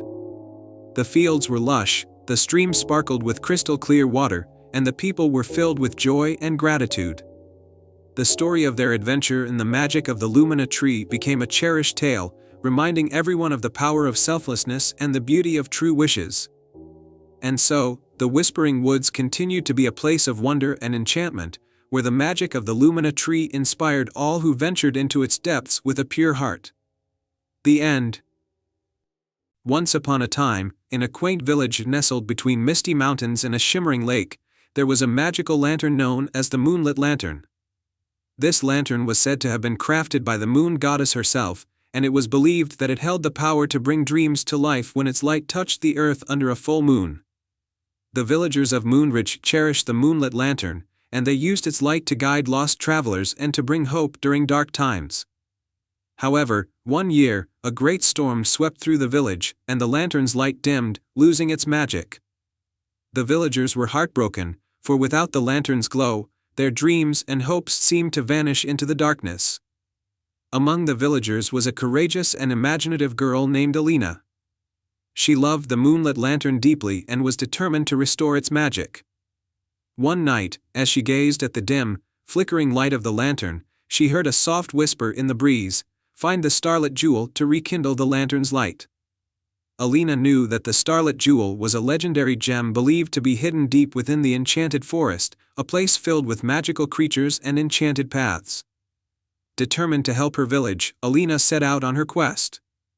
As she ventured into the enchanted forest, she met a wise old fox named Thorn, who was known for his knowledge of the forest secrets. "Hello, Alina," Thorn greeted her. "To find the Starlit Jewel, you must first complete 3 challenges. Only then will the path to the jewel reveal itself." Alina accepted the challenges and continued her journey. The first challenge led her to a crystal-clear lake where she encountered a graceful swan named Seraphina. Seraphina's task was to test Alina's wisdom. To pass this challenge, Seraphina said, "You must solve this riddle. I can be cracked, made, told, and played." "What am I?" Alina thought carefully and answered, "A joke." Seraphina smiled and gave Alina a shimmering silver feather, which would help guide her through the forest. Next, Alina reached a grove where a group of playful fairies were gathered. Their leader, a fairy named Lila, had the second challenge. Lila asked Alina to help them gather the enchanted flowers that had been scattered by a gust of wind. Alina worked with the fairies, collecting the flowers and carefully placing them back in their magical spots. Lila, pleased with Alina's kindness and dedication, gave her a sparkling veil of fairy dust, which would reveal hidden paths. For the final challenge, Alina arrived at a majestic tree with branches that reached high into the sky. The tree, named Elder, was the guardian of the enchanted forest. Elder's challenge was to test Alina's courage. "Beyond this tree lies the Cave of Echoes," Elder said. "Inside, you must find the Starlit Jewel, but beware of the illusions that guard it." Alina entered the Cave of Echoes, using the fairy dust to reveal the true path through the darkness. She faced many illusions, but her courage and determination guided her through. At the heart of the cave, she found the starlit jewel, glowing with a soft, celestial light. With the starlit jewel in hand, Alina returned to Moonridge. As she approached the moonlit lantern, she placed the jewel into its base. The moment the jewel touched the lantern, a brilliant light burst forth, illuminating the village with a warm, magical glow. The villagers gathered around the lantern, amazed by its renewed brilliance. The lantern's light was brighter than ever, and it once again filled the village with hope and joy. The dreams and wishes that had seemed lost were rekindled, and the village thrived once more. Alina's bravery and determination were celebrated, and her quest became a cherished story in Moonridge. The moonlit lantern continued to shine brightly, a symbol of hope and the magic that can be found when one follows their heart with courage and kindness. And so, Moonridge lived happily under the gentle glow of the moonlit lantern, and Alina's story was passed down through the ages, inspiring others to seek their own adventures with hearts full of hope and wonder. Once upon a time, in a land where the mountains kissed the sky and rivers sang sweet melodies, there was a quaint village called Eldergrove. Eldergrove was nestled in a lush valley, surrounded by towering trees and blooming meadows. It was a peaceful place where magic was as common as wildflowers, but it was the village's greatest secret that made it truly special, an enchanted lantern. This lantern wasn't just an ordinary light, it had the power to grant one wish to anyone pure of heart who discovered its magic. It had been hidden away in the village for centuries, waiting for the right person to find it. The story of the lantern began with a young girl named Lila. Lila was known throughout Eldergrove for her kindness and bravery. One day, as she explored the forest near her village, she stumbled upon an ancient oak tree with a hollow trunk. Curiosity twinkling in her eyes, Lila reached inside and pulled out a dusty, ornate lantern. The lantern was beautiful but covered in cobwebs and dust. As she wiped it clean, a soft glow began to emanate from it. Lila's heart leapt with excitement, for she had heard the legends of the magical lantern but never truly believed they were real. The next morning, Lila returned to the forest to consult with the village elder, wise old Grandma Agnes. She had seen many things in her lifetime and knew the stories well. Grandma Agnes's eyes widened when she saw the lantern. "This is the fabled lantern of Eldergrove," she said, her voice trembling with awe. "It is said to grant a single wish to someone who is truly pure of heart." Lila's mind raced with possibilities. She thought of wishing for endless wealth or power, but those thoughts felt hollow compared to the warmth she felt when helping others. She knew her wish had to be something that would benefit not just her but the entire village. As she walked through Eldergrove, she saw the villagers facing various troubles. The crops had failed due to a recent drought, and the well that supplied water was almost dry. The villagers were disheartened, and their once vibrant community seemed to be losing hope. Lila knew what she had to do. That night, she gathered the villagers and explained her plan. With their support, she made her wish. Holding the lantern high, she said, "I wish for Eldergrove to be blessed with abundant water, so our crops can grow, our wells can fill, and our village can thrive once more." The lantern glowed brightly, and a gentle breeze swirled around them, carrying with it the soothing scent of rain. The next morning, the skies opened up, and a soft, steady rain began to fall. The villagers cheered with joy as the dry earth soaked up the much-needed water. The crops began to recover, and the well filled to the brim. As days turned into weeks, Eldergrove flourished like never before. The once dying crops were now thriving, and the village returned to its vibrant, joyous self. Lila's selfless wish had not only restored the village but also strengthened the bonds between the villagers. One evening, as Lila walked through the meadow, she saw a small, golden light fluttering in the air. It was the spirit of the lantern, now free of its duties. The spirit spoke to her in a gentle, melodious voice, "Thank you, Lila. Your pure heart and selfless wish have brought joy to Eldergrove. Though the lantern's magic is now fulfilled, the true magic lies in the kindness you've shown." With that, the spirit faded into the twilight, leaving behind a gentle, warm glow that bathed the village in a serene light. From that day on, the lantern was kept in the village square as a reminder of the power of selflessness and the magic that lives within every kind heart.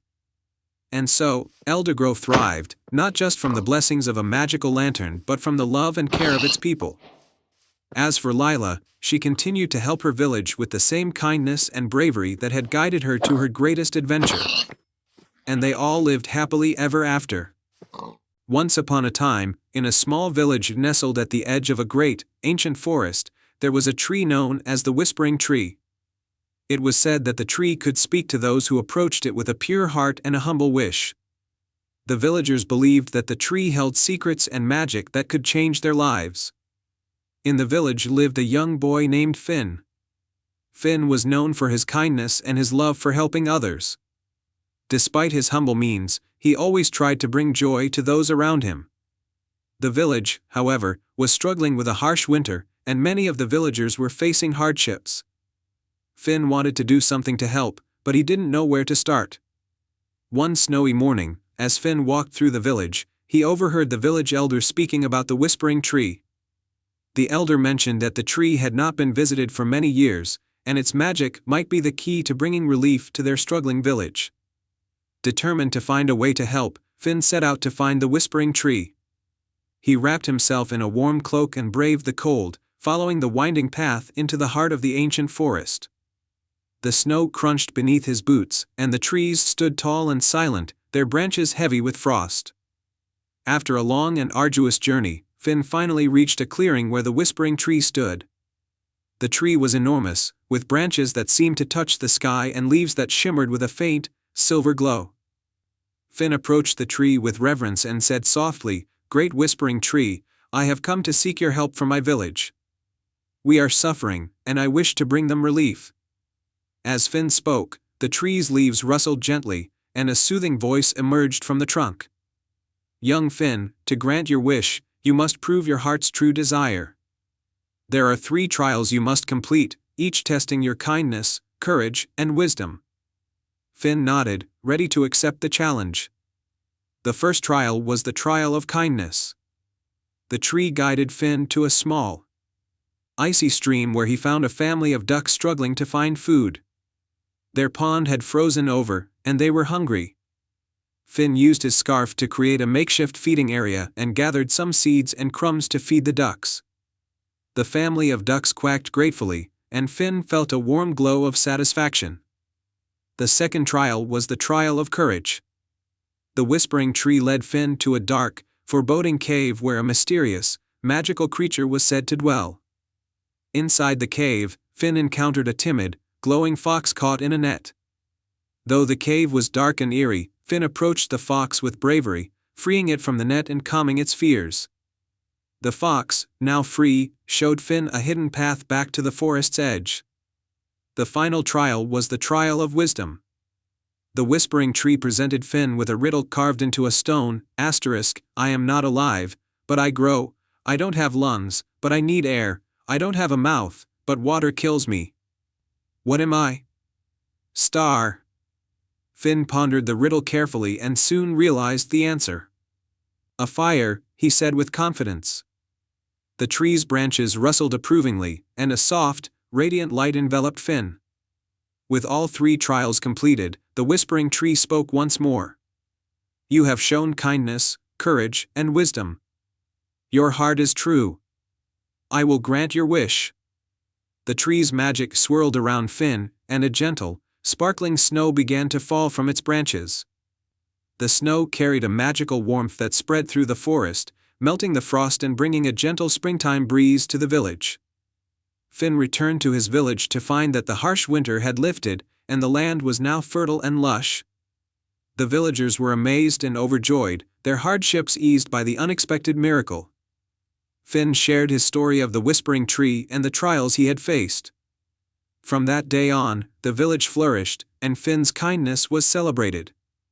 The Whispering Tree became a symbol of hope and renewal, and the tale of Finn's bravery and the magical trials was passed down through generations, reminding everyone of the power of a pure heart and the magic that lies within.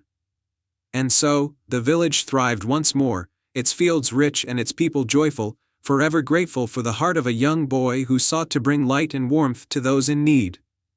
The end.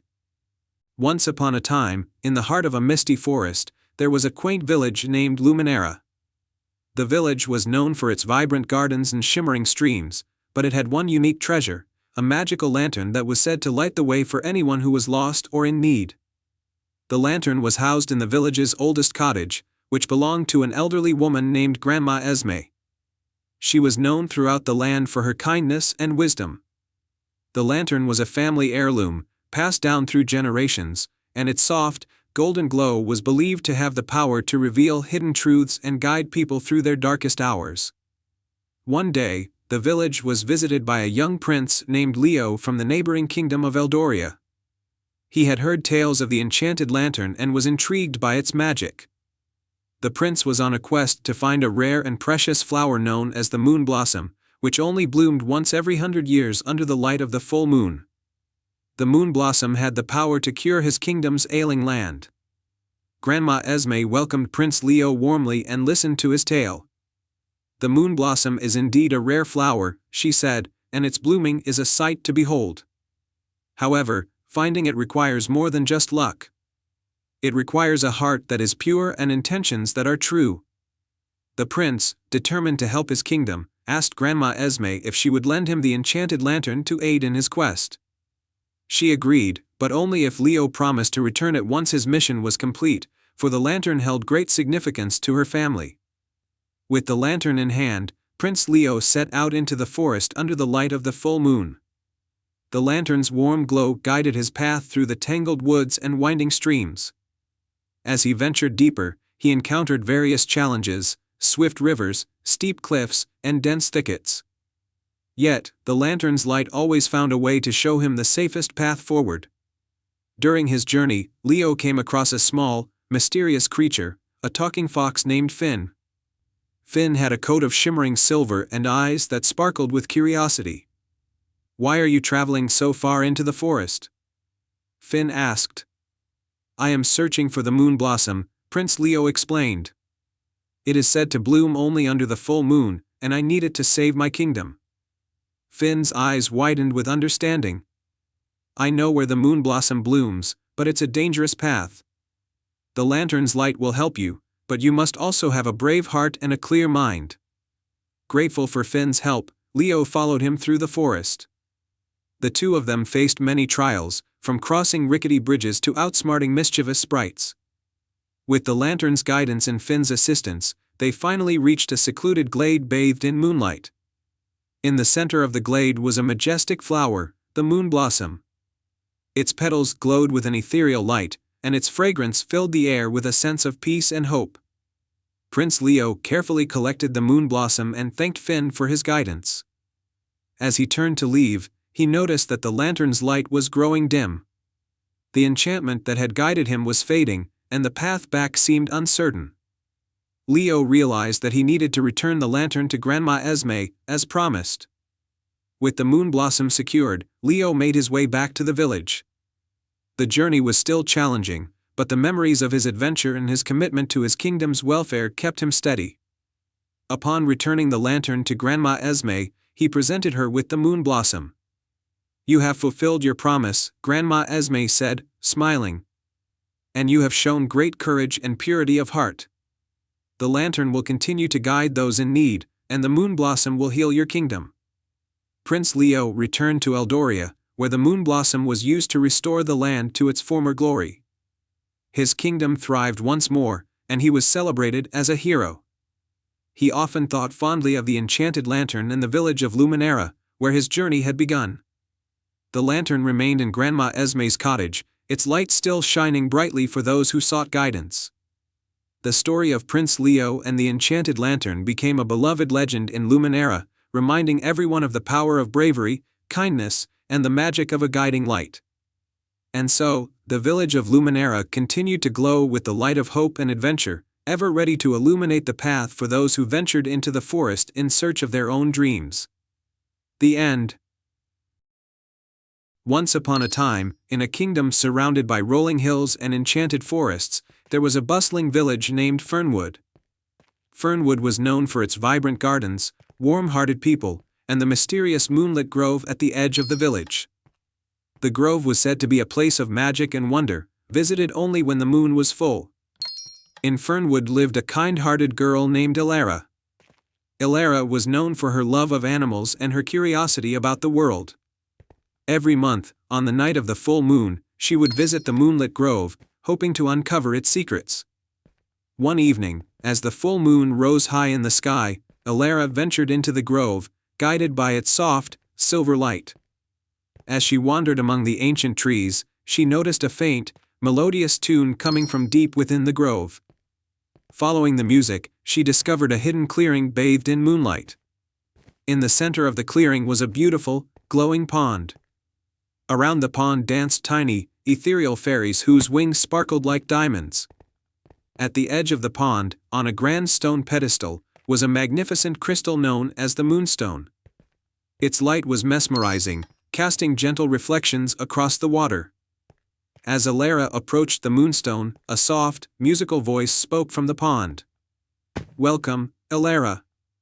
You have been chosen for a special task." Ilara looked around in awe. "Who are you? How do you know my name?" The voice responded, "I am the guardian of the Moonstone.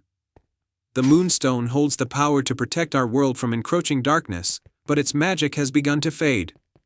To restore its power, you must embark on a journey to find the lost fragments of the Moonstone scattered across the kingdom." Ilara felt a surge of excitement and determination. "I will find the fragments and restore the Moonstone's magic." The guardian nodded. "Your first fragment is hidden in the Whispering Caves, deep within the Frosted Mountains. Each fragment is guarded by a challenge that will test your heart and courage."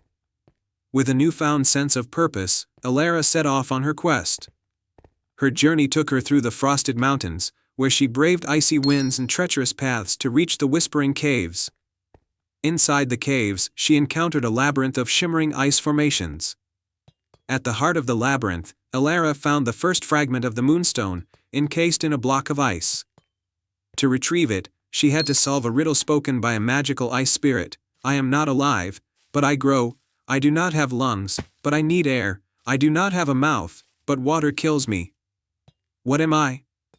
Ilara thought carefully and answered, "A fire." The ice spirit granted her passage, and Ilara retrieved the fragment. She continued her journey, guided by the light of the Moonstone. The second fragment was hidden in the enchanted forest, guarded by a wise old tree. The tree posed a challenge that required Ilara to demonstrate her kindness. A small, injured squirrel needed help, and Ilara carefully tended to its wounds and provided it with food.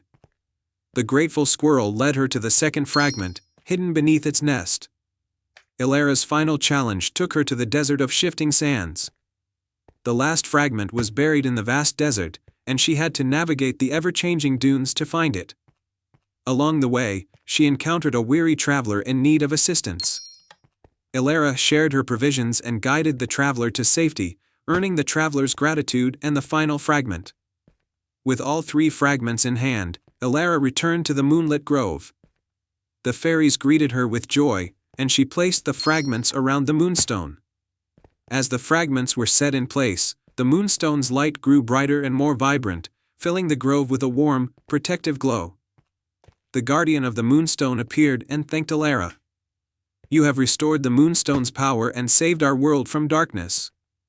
Your bravery and kindness have proven your worth."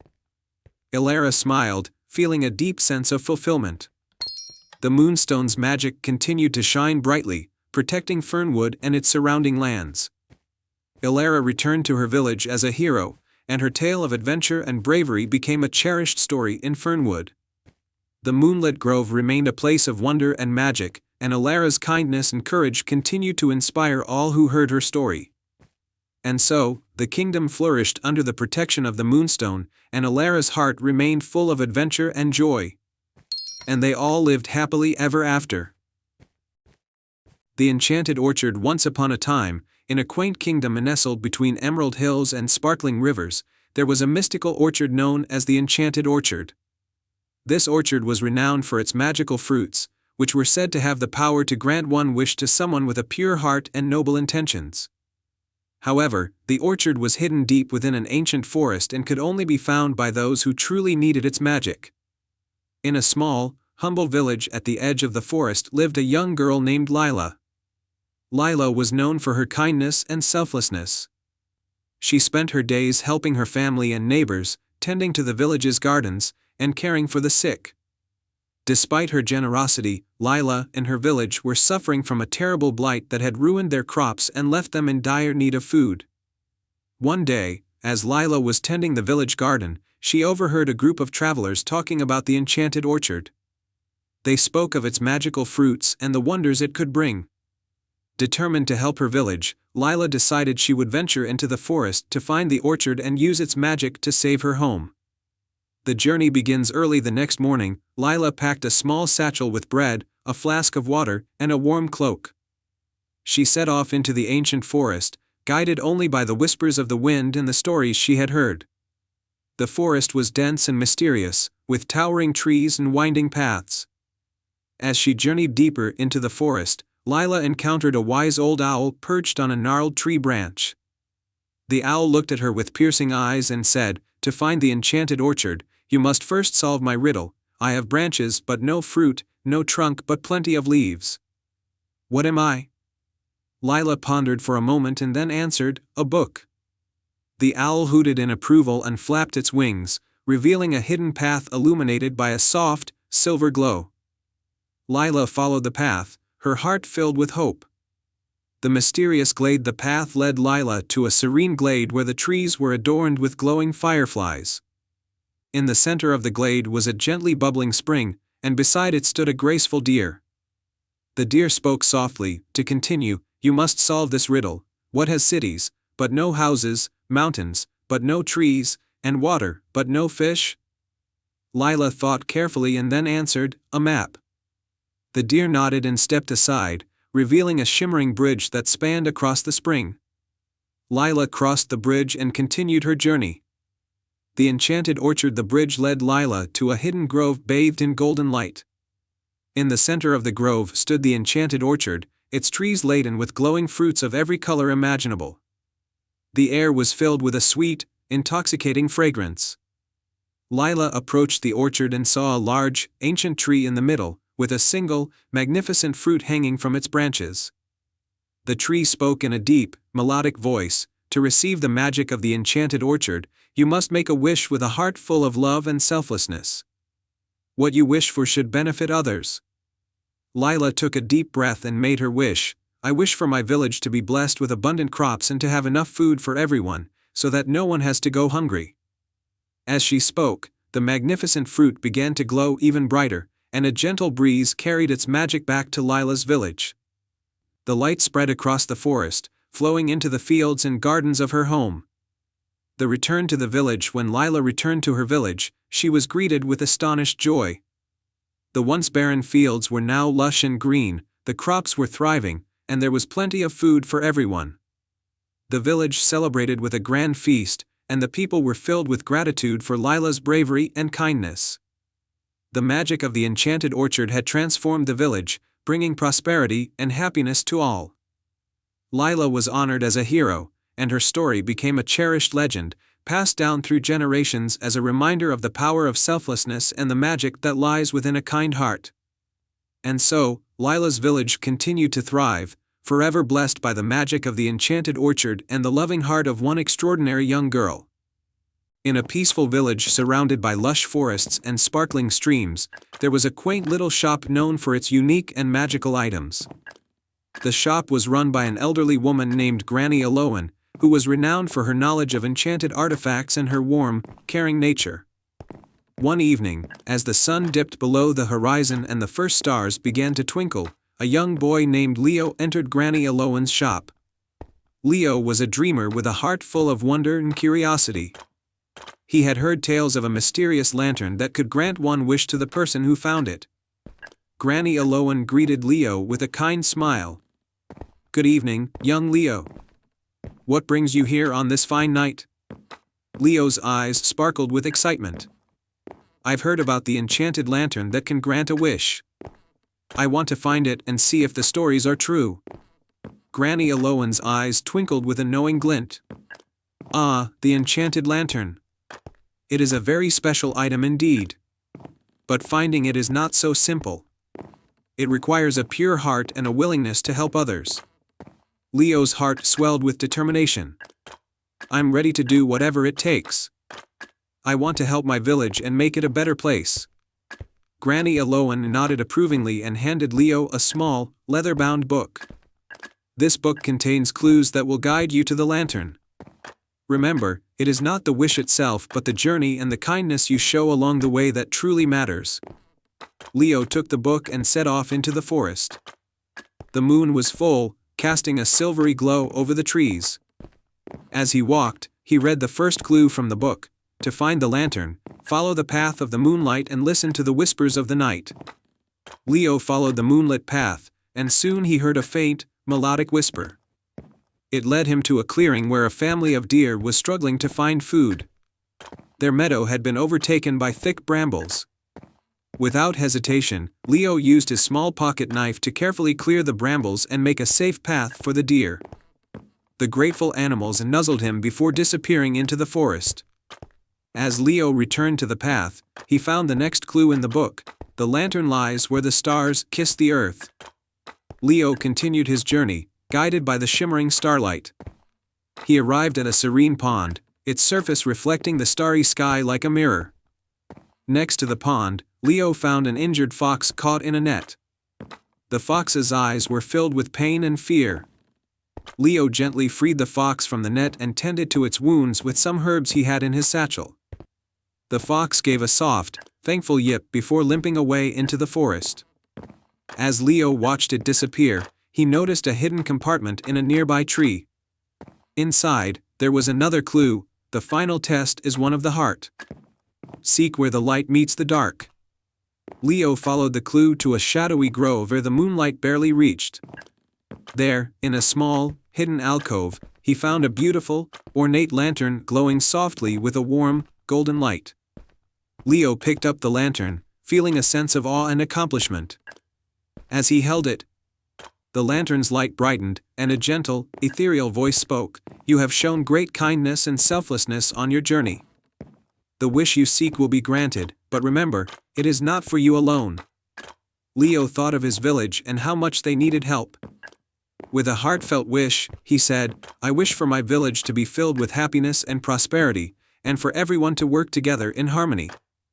The lantern's light expanded and enveloped Leo in a shimmering glow.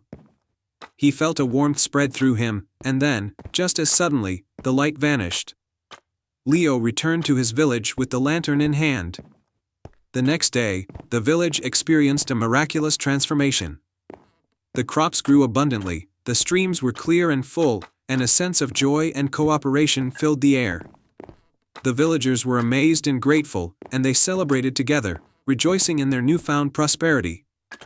Leo's selfless wish had brought true magic to his village. Granny Aloan, watching from her shop, smiled with pride. The enchanted lantern had fulfilled its purpose, not just by granting a wish but by inspiring kindness and unity. And so, the village thrived, and the tale of Leo's journey and the enchanted lantern became a cherished story passed down through generations, reminding everyone of the power of selflessness and the magic that lies in a pure heart. The end. Once upon a time, in a kingdom called Eldoria, there was a small village named Briarwood. Nestled between dense forests and towering mountains, Briarwood was a peaceful place where people lived in harmony with nature. But despite its beauty, the village was plagued by a mysterious curse. Every full moon, the village's water sources would dry up, and the people would suffer from thirst until the moon waned. In this village lived a young boy named Tomas. Tomas was known for his curiosity and adventurous spirit. He lived with his grandmother, Eliza, who often told him stories of the ancient times when the village thrived without any curses. One night, as they sat by the fire, Eliza told Tomas about the Crystal Lake, a magical body of water hidden deep within the forbidden forest. The lake was said to have the power to break any curse and restore life to the land. "The path to the Crystal Lake is dangerous," Eliza warned. "Many have tried to find it, but none have returned. It is guarded by fierce creatures and treacherous terrain. Despite the danger, Tomas felt a strong urge to find the lake and save his village. With his grandmother's blessing, he packed a small bag of provisions and set off at dawn, determined to uncover the secret of the crystal lake. As Tomas entered the forbidden forest, the trees loomed tall and thick, their branches intertwining like a labyrinth. The air was thick with the scent of pine and moss. As he ventured deeper, he encountered a fox with fur as red as fire. The fox sat in his path, watching him with intelligent eyes. "Where are you going, young one?" the fox asked. "I seek the crystal lake to save my village from a terrible curse," Tomas replied. The fox tilted its head. "The path is fraught with danger. You will need courage and wisdom. I will help you, but you must trust me." Tomas agreed, and the fox led him through the forest, helping him avoid traps and dangerous creatures. As they traveled, the fox shared stories and riddles, teaching Tomas valuable lessons about bravery and cunning. After several days, they reached the edge of a dark, foreboding swamp. The air was thick with fog, and the water was murky and still. Tomas hesitated, unsure of how to proceed. "Do not fear the swamp," the fox said. "It is a test of your determination. Focus on your goal, and you will find a way." Tomas took a deep breath and stepped into the swamp. With each step, the mud threatened to pull him down, but he pressed on, keeping his eyes fixed on the distant horizon. Eventually, he emerged on the other side, exhausted but triumphant. The fox continued to guide him until they reached the base of a towering mountain. At the mountain's peak was a cave, and from within the cave came a soft, shimmering light. "The crystal lake is inside," the fox said. "But it is guarded by a fierce dragon. You must face the dragon and prove your worth." Tomas climbed the mountain, his heart pounding with anticipation and fear. When he reached the cave, he saw the dragon, its scales glistening like precious gems.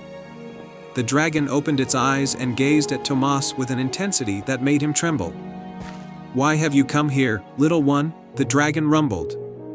"I seek the crystal lake to save my village from a terrible curse," Tomas replied, his voice steady despite his fear. The dragon studied him for a moment before speaking.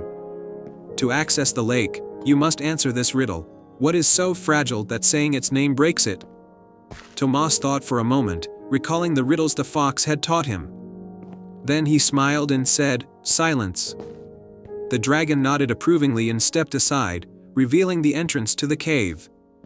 Inside, Tomas found the crystal lake, its waters sparkling with a magical light.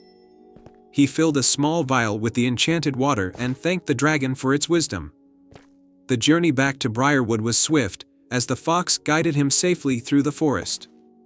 When Tomas returned to the village, he poured the water from the crystal lake into the village well. Instantly, the water began to flow again, clear and abundant. The curse was lifted, and the villagers rejoiced. Eliza embraced her grandson, her eyes filled with pride and gratitude. "You have done what many thought impossible, Tomas. You have saved our village." Tomas smiled, feeling a deep sense of fulfillment. The fox watched from the edge of the forest, its eyes twinkling with satisfaction before it disappeared into the trees. From that day forward, Briarwood thrived. The villagers honored Tomas as a hero, and the story of his bravery and determination was passed down through generations. The Crystal Lake became a symbol of hope and resilience, reminding everyone that even the greatest challenges could be overcome with courage and wisdom. And so, the village of Briarwood lived happily ever after, forever grateful to the brave young boy who saved them from the curse. The end. Once upon a time, in the peaceful village of Meadowbrook, nestled between rolling hills and a shimmering lake, there lived a young girl named Lila. Lila was known for her love of music. She could often be found in the village square, playing her lute and singing songs that filled the air with joy and brought smiles to everyone's faces. However, despite the beauty of the village, a shadow hung over Meadowbrook. The land had been cursed with a perpetual drought, causing the crops to wither and the lake to recede. The villagers, who once thrived on farming and fishing, were struggling to survive. They had all but given up hope. One day, as Lila was playing her lute by the lake, an elderly woman approached her. She was dressed in simple, worn clothes, but her eyes twinkled with wisdom and kindness. "Your music is beautiful, my dear," the woman said. "It carries a magic of its own." Lila blushed and thanked the woman. "I wish my music could bring rain and end this drought," she sighed. The woman nodded thoughtfully. "There is a way," she said. "In the heart of the Whispering Woods, there lies an enchanted harp. It is said that the harp's melody can summon the rain and heal the land. But beware, for the woods are filled with challenges, and only the pure of heart can find the harp." Determined to save her village, Lila decided to embark on the journey to find the enchanted harp. She packed her lute, some provisions, and a small charm given to her by the elderly woman, which she said would guide her through the woods. Early the next morning, Lila set off towards the Whispering Woods. The forest was known for its mysteries and enchantments, and few dared to venture deep within its borders. As she entered the woods, she felt a mix of fear and excitement. The trees whispered secrets, and the air was thick with magic. After walking for hours, Lila came across a fork in the path. She remembered the charm and held it up. It glowed softly, pointing her to the right. She followed the path, encountering various creatures and challenges along the way. She met a talking raven named Corvus, who offered her riddles that tested her wit and courage. She encountered a mischievous sprite named Puck, who tried to lead her astray, but her kindness and sincerity won him over, and he gave her a map to the heart of the woods. Finally, after days of traveling, Lila reached a clearing. In the center stood a magnificent tree with golden leaves, and at its base was the enchanted harp, glistening in the dappled sunlight. As she approached, the harp began to play a gentle melody on its own, as if recognizing her presence. Lila picked up the harp, and the music stopped. She took a deep breath and began to play. The harp responded to her touch, creating a melody so beautiful and powerful that it seemed to resonate with the very soul of the forest. As she played, the skies darkened, and a gentle rain began to fall, soaking the dry earth. The rain continued as Lila played, filling the streams and rivers, revitalizing the plants, and restoring life to the land. The villagers of Meadowbrook, seeing the miraculous rain, rushed to the lake, overjoyed by the sight of the water rising once more. When Lila returned to the village, she was greeted with cheers and tears of gratitude. The elderly woman who had sent her on the quest revealed herself to be a guardian of the forest, testing Lila's purity and resolve. "You have proven yourself to be a true savior of your people," the guardian said. "Your music has healed the land, and your bravery has restored hope to Meadowbrook." Lila's enchanted harp was placed in the village square, where its music continued to bless the land. The drought became a distant memory, and the village flourished once more. Lila's story spread far and wide, inspiring others with her courage and the power of music. And so, Meadowbrook thrived, its fields green and lush, its lake full and sparkling. The village became known as a place of hope and harmony, thanks to the young girl whose heart and music brought life back to the land. The end. Once upon a time, in a land far beyond the tallest mountains and deepest forests, there was a kingdom named Eloria. Eloria was a place of wondrous magic and marvelous creatures, where every tree and river seemed to hum with enchantment. In this kingdom, there was a humble village called Willowbrook. It was known for its picturesque cottages, fragrant gardens, and a large, ancient willow tree in the village square. The tree was believed to be magical, its branches stretching high into the sky, and its roots delving deep into the earth, guarding the village's secrets and wishes. Among the villagers was a young girl named Lila. She was known for her kind heart and curious nature. Lila had a special bond with the willow tree, often spending her afternoons reading under its shade or whispering her dreams to its ancient bark. She had always believed that the tree had a secret, a hidden power waiting to be discovered. One crisp autumn morning, as Lila was tending to her garden, a peculiar sight caught her eye. A small, iridescent butterfly with wings like stained glass fluttered around her. It landed on her shoulder, and to her astonishment, it spoke in a gentle, melodic voice. "Lila," said the butterfly, "the time has come for you to embark on a journey. The willow tree has chosen you." Lila's eyes widened. "A journey? Where to?" "To the enchanted glade," the butterfly replied. "There, you will find the key to a great mystery that has long been hidden from Eloria." With a mix of excitement and apprehension, Lila agreed to the adventure. She packed a small satchel with essentials, a map, a flask of water, some bread, and her favorite book, and set off towards the heart of the forest.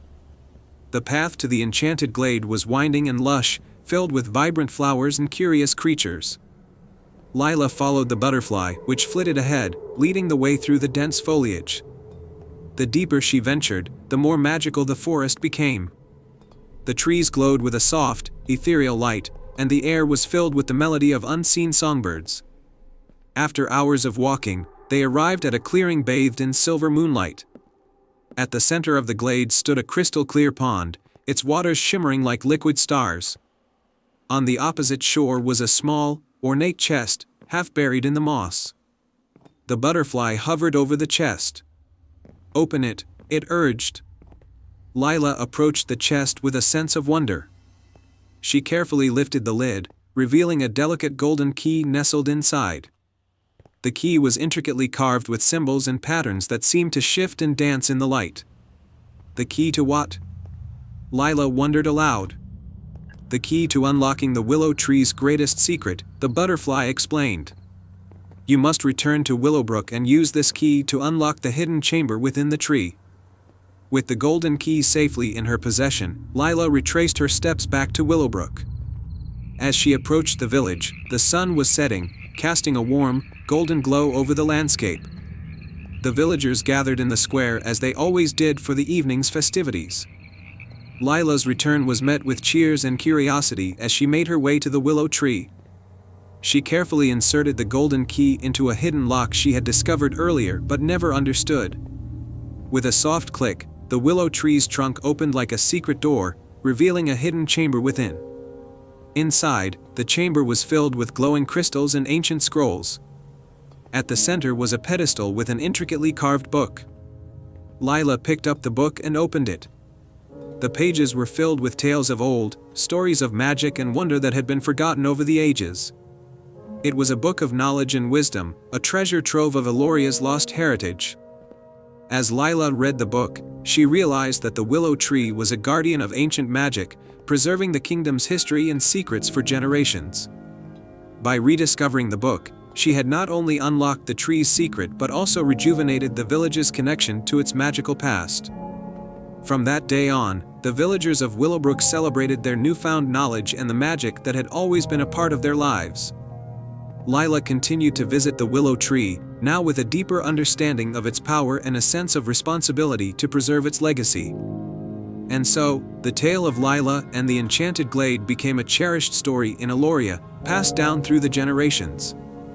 It reminded everyone that magic was not just in the extraordinary, but in the simple moments of wonder and discovery that connected them to their past and to each other.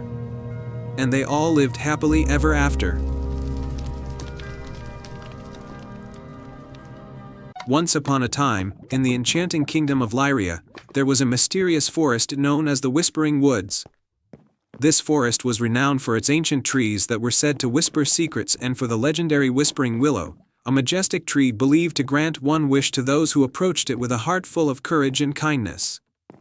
The Whispering Willow was hidden deep within the forest and could only be found during the harvest moon, when the sky was lit by a golden glow. In a quaint village nestled on the edge of the forest lived a brave and kind-hearted girl named Clara. Clara was known for her love of animals and her adventurous spirit. Her closest companion was a wise and loyal owl named Orion, who had a knack for finding hidden paths and solving riddles. One crisp autumn evening, as the harvest moon began to rise, Clara and Orion discovered a golden, engraved compass hidden beneath a pile of colorful leaves. The compass had intricate designs and a note that read, "The Whispering Willow awaits. Follow the compass on the harvest moon to unlock its magic." Determined to find the Whispering Willow and make a wish, Clara and Orion set out on their journey. The path to the Whispering Woods was illuminated by the golden light of the harvest moon and the soft glow of fireflies. As they ventured deeper into the forest, they encountered the first challenge, the Grove of Echoes. In this grove, the trees echoed with mysterious whispers, and the path was obscured by thick fog. To proceed, Clara and Orion had to follow the echoes of a melodic tune that would lead them through the fog. Orion perched on Clara's shoulder and listened intently to the whispers, while Clara used the compass to guide them. They carefully followed the melody through the fog and soon emerged into a clear, moonlit clearing. The second challenge was the Bridge of Light. This was a shimmering bridge made of glowing strands of moonlight that spanned across a deep chasm. To cross the bridge, they needed to solve a puzzle by aligning the strands of light in a specific pattern. Clara and Orion worked together to arrange the strands according to the patterns they observed. As they completed the puzzle, the bridge's glow intensified, allowing them to safely cross the chasm and reach the final challenge. The last challenge was the Garden of Whispers. In this garden, the flowers were said to hold the secrets of the forest. To find the Whispering Willow, Clara and Orion had to answer a riddle posed by the garden's guardian, a gentle, ethereal spirit. I am not alive, but I can grow. I don't have eyes, but you can see me. I don't have a voice, but I can speak. What am I? Clara thought carefully and then answered, a shadow. The guardian smiled and the flowers in the garden began to glow, revealing a hidden path that led them to the Whispering Willow. At the center of the garden stood the magnificent Whispering Willow, its branches adorned with glowing leaves that rustled softly in the breeze. To make their wish, Clara and Orion needed to speak their true intentions with sincerity. Clara approached the tree and spoke from her heart, I wish for the happiness and prosperity of everyone in Lyria. I want to see our village and our land thrive with peace and joy. As Clara's wish was spoken, the Whispering Willow's branches glowed brightly, and a gentle, magical light spread throughout the forest and beyond. The golden light of the harvest moon seemed to shine even brighter, and the whispers of the forest carried Clara's wish across the land.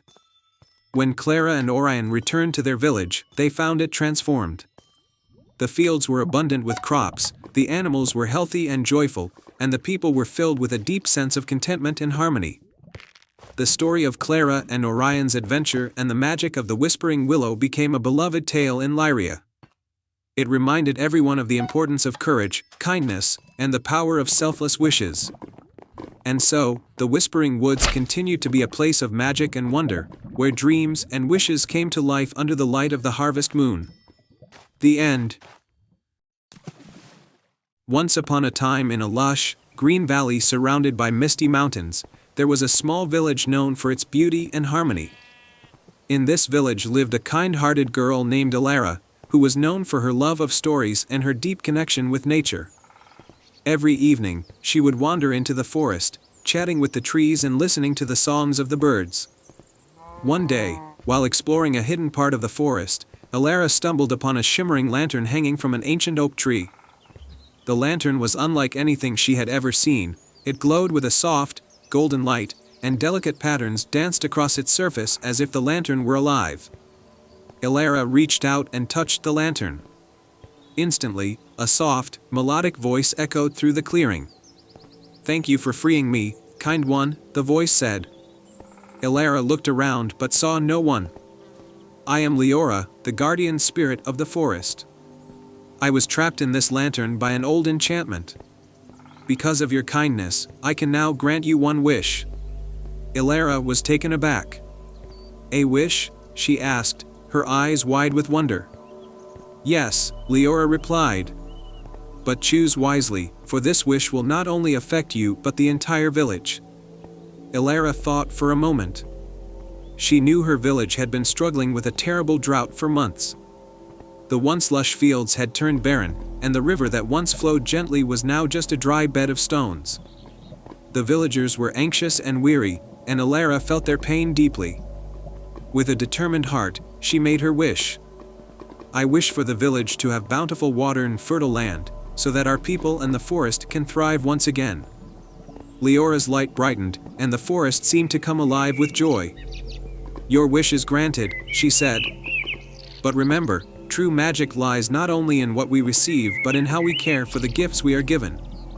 With that, The lantern's light faded, and Alara found herself back at the edge of the village, the lantern now a simple, golden object hanging from the oak tree.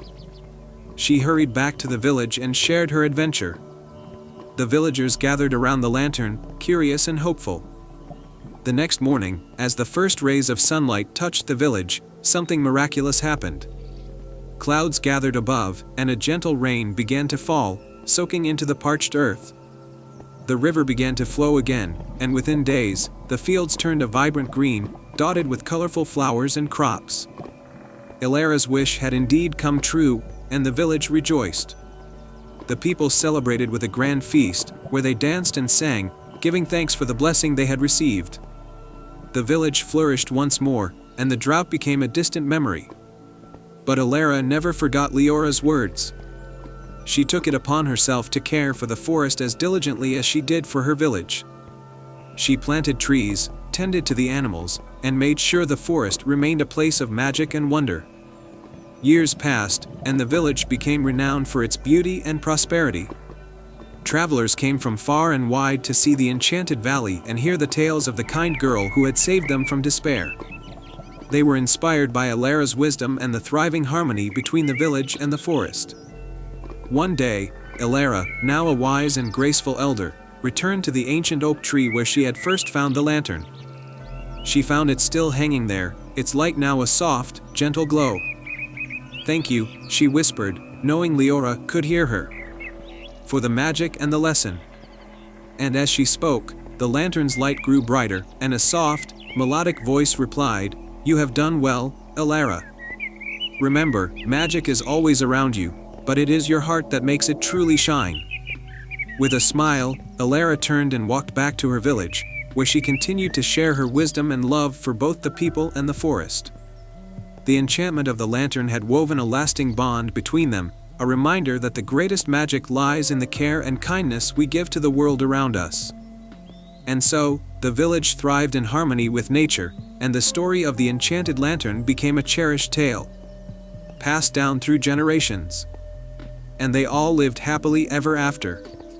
The end. Once upon a time, in the vibrant kingdom of Sunspire, there was a hidden glen called the Grove of Echoes. This grove was known for its magical ability to reflect the true nature of anyone who visited. At the center of the grove stood an ancient oak tree with golden leaves that shimmered with an otherworldly light. Legend had it that the tree could reveal one's deepest desires and grant a single wish to someone who proved themselves worthy. In the neighboring village of Rosewood lived a young girl named Mira. Mira was known for her adventurous spirit and compassionate heart. Her closest friend was a small, clever fox named Fen, who had a talent for finding hidden paths and solving riddles. One day, as Mira and Fen wandered through the meadows, they came across an old, weathered map. The map depicted the way to the Grove of Echoes, and Mira's eyes sparkled with excitement. She had always dreamed of visiting the grove and discovering the truth behind its magic. Guided by the map, Mira and Fen set out on their journey. They walked through the lush forest, following the map's winding trails. As they approached the grove, they noticed a peculiar sign at the entrance. "Only those with pure hearts and true intentions may enter the Grove of Echoes. To reveal your deepest desire and earn the right to a single wish, you must complete 3 trials." Mira and Fen were eager to prove their worth. The first trial was the trial of reflection. They entered the grove and found themselves in a serene clearing where the ground was covered with sparkling stones. In the center of the clearing was a large, reflective pool. The pool's surface was perfectly still, and Mira was instructed to gaze into it to see her true self. As she peered into the water, her reflection began to shift, revealing not only her outer appearance but also her inner qualities, her courage, kindness, and resilience. Fen, too, saw a reflection of his cleverness and loyalty. The pool's reflection was a test of self-awareness and honesty. Mira and Fen both felt a deep sense of understanding and acceptance, which allowed them to proceed to the next trial. The second trial was the trial of harmony. They were led to a grove filled with beautiful, singing flowers. Each flower emitted a different musical note, creating a complex symphony. Mira and Fen needed to harmonize the notes to unlock the path to the next trial. Mira listened carefully to the melody and began to hum along, while Fen used his quick paws to adjust the flowers, ensuring each note was in harmony. Together, they created a beautiful and harmonious tune, which opened a hidden passage to the final trial. The last trial was the trial of compassion. They arrived at a quiet glen where a small, magical creature lay injured. It was a delicate sprite with shimmering wings, looking up at them with hopeful eyes. Mira and Fen gently tended to the sprite, using herbs from the surrounding forest to heal its wounds. Mira spoke soothingly to the sprite, while Fen collected nectar from nearby flowers to help restore its strength. The sprite, touched by their kindness, regained its vitality and fluttered its wings with gratitude. With all 3 trials completed, the ancient oak tree in the center of the Grove of Echoes began to glow with a radiant light. The golden leaves shimmered more brightly than ever before. Mira and Fen approached the tree, their hearts full of hope and wonder. The tree's voice spoke softly, "You have shown reflection, harmony, and compassion. Your hearts are true, and you have earned the right to make a single wish." Mira closed her eyes and made her wish. "I wish for the kingdom of Sunspire to always be filled with harmony, kindness, and joy, so that everyone may live in peace and happiness." The ancient oak tree's magic spread throughout the grove and beyond, bringing a renewed sense of joy and harmony to Sunspire. The kingdom flourished with happiness and unity, and the story of Mira and Fen's adventure became a beloved legend. And so, the Grove of Echoes continued to be a place where true hearts were tested and where the magic of compassion and harmony shone brightly under the golden leaves of the ancient oak. The end. Once upon a time, in a charming little village nestled between rolling hills, there was a legend about a magical bridge that appeared only under the light of the full moon. This bridge, said to be made of shimmering stardust, could take those who crossed it to a land of wonders. In this village lived a curious girl named Lily. Lily had always been enchanted by stories of far-off lands and hidden treasures. Every month, she would gaze at the full moon, hoping to catch a glimpse of the legendary bridge. One clear night, when the full moon bathed the village in a silvery glow, Lily noticed something extraordinary. A faint, sparkling bridge appeared over the river near her home. Her heart raced with excitement. Gathering her courage, she decided to cross the bridge and see where it led. As Lily stepped onto the bridge, she felt a gentle, cool breeze and saw the stars twinkling around her like diamonds. The bridge seemed to stretch endlessly into the sky. She walked with a sense of wonder until she reached the other side. There, Lily found herself in a magical land where the trees were made of crystal and the flowers sang soft lullabies. The sky was a canvas of swirling colors, and in the distance, a magnificent castle sparkled like 1,000 stars. Lily ventured towards the castle, her eyes wide with amazement. As she approached, a friendly unicorn with a shimmering mane greeted her. "Welcome to the land of Stardust." The unicorn said in a warm, musical voice, "I am Celestia. I've been waiting for someone like you to arrive." Lily was thrilled. "Thank you. I've always dreamed of exploring a magical land. How can I help or learn more about this place?" Celestia's eyes twinkled. "Our land is in need of your help. The Heart of Stardust, a magical gem that keeps our world vibrant and alive, has been stolen by a mischievous sorcerer. Without it, our land is losing its magic.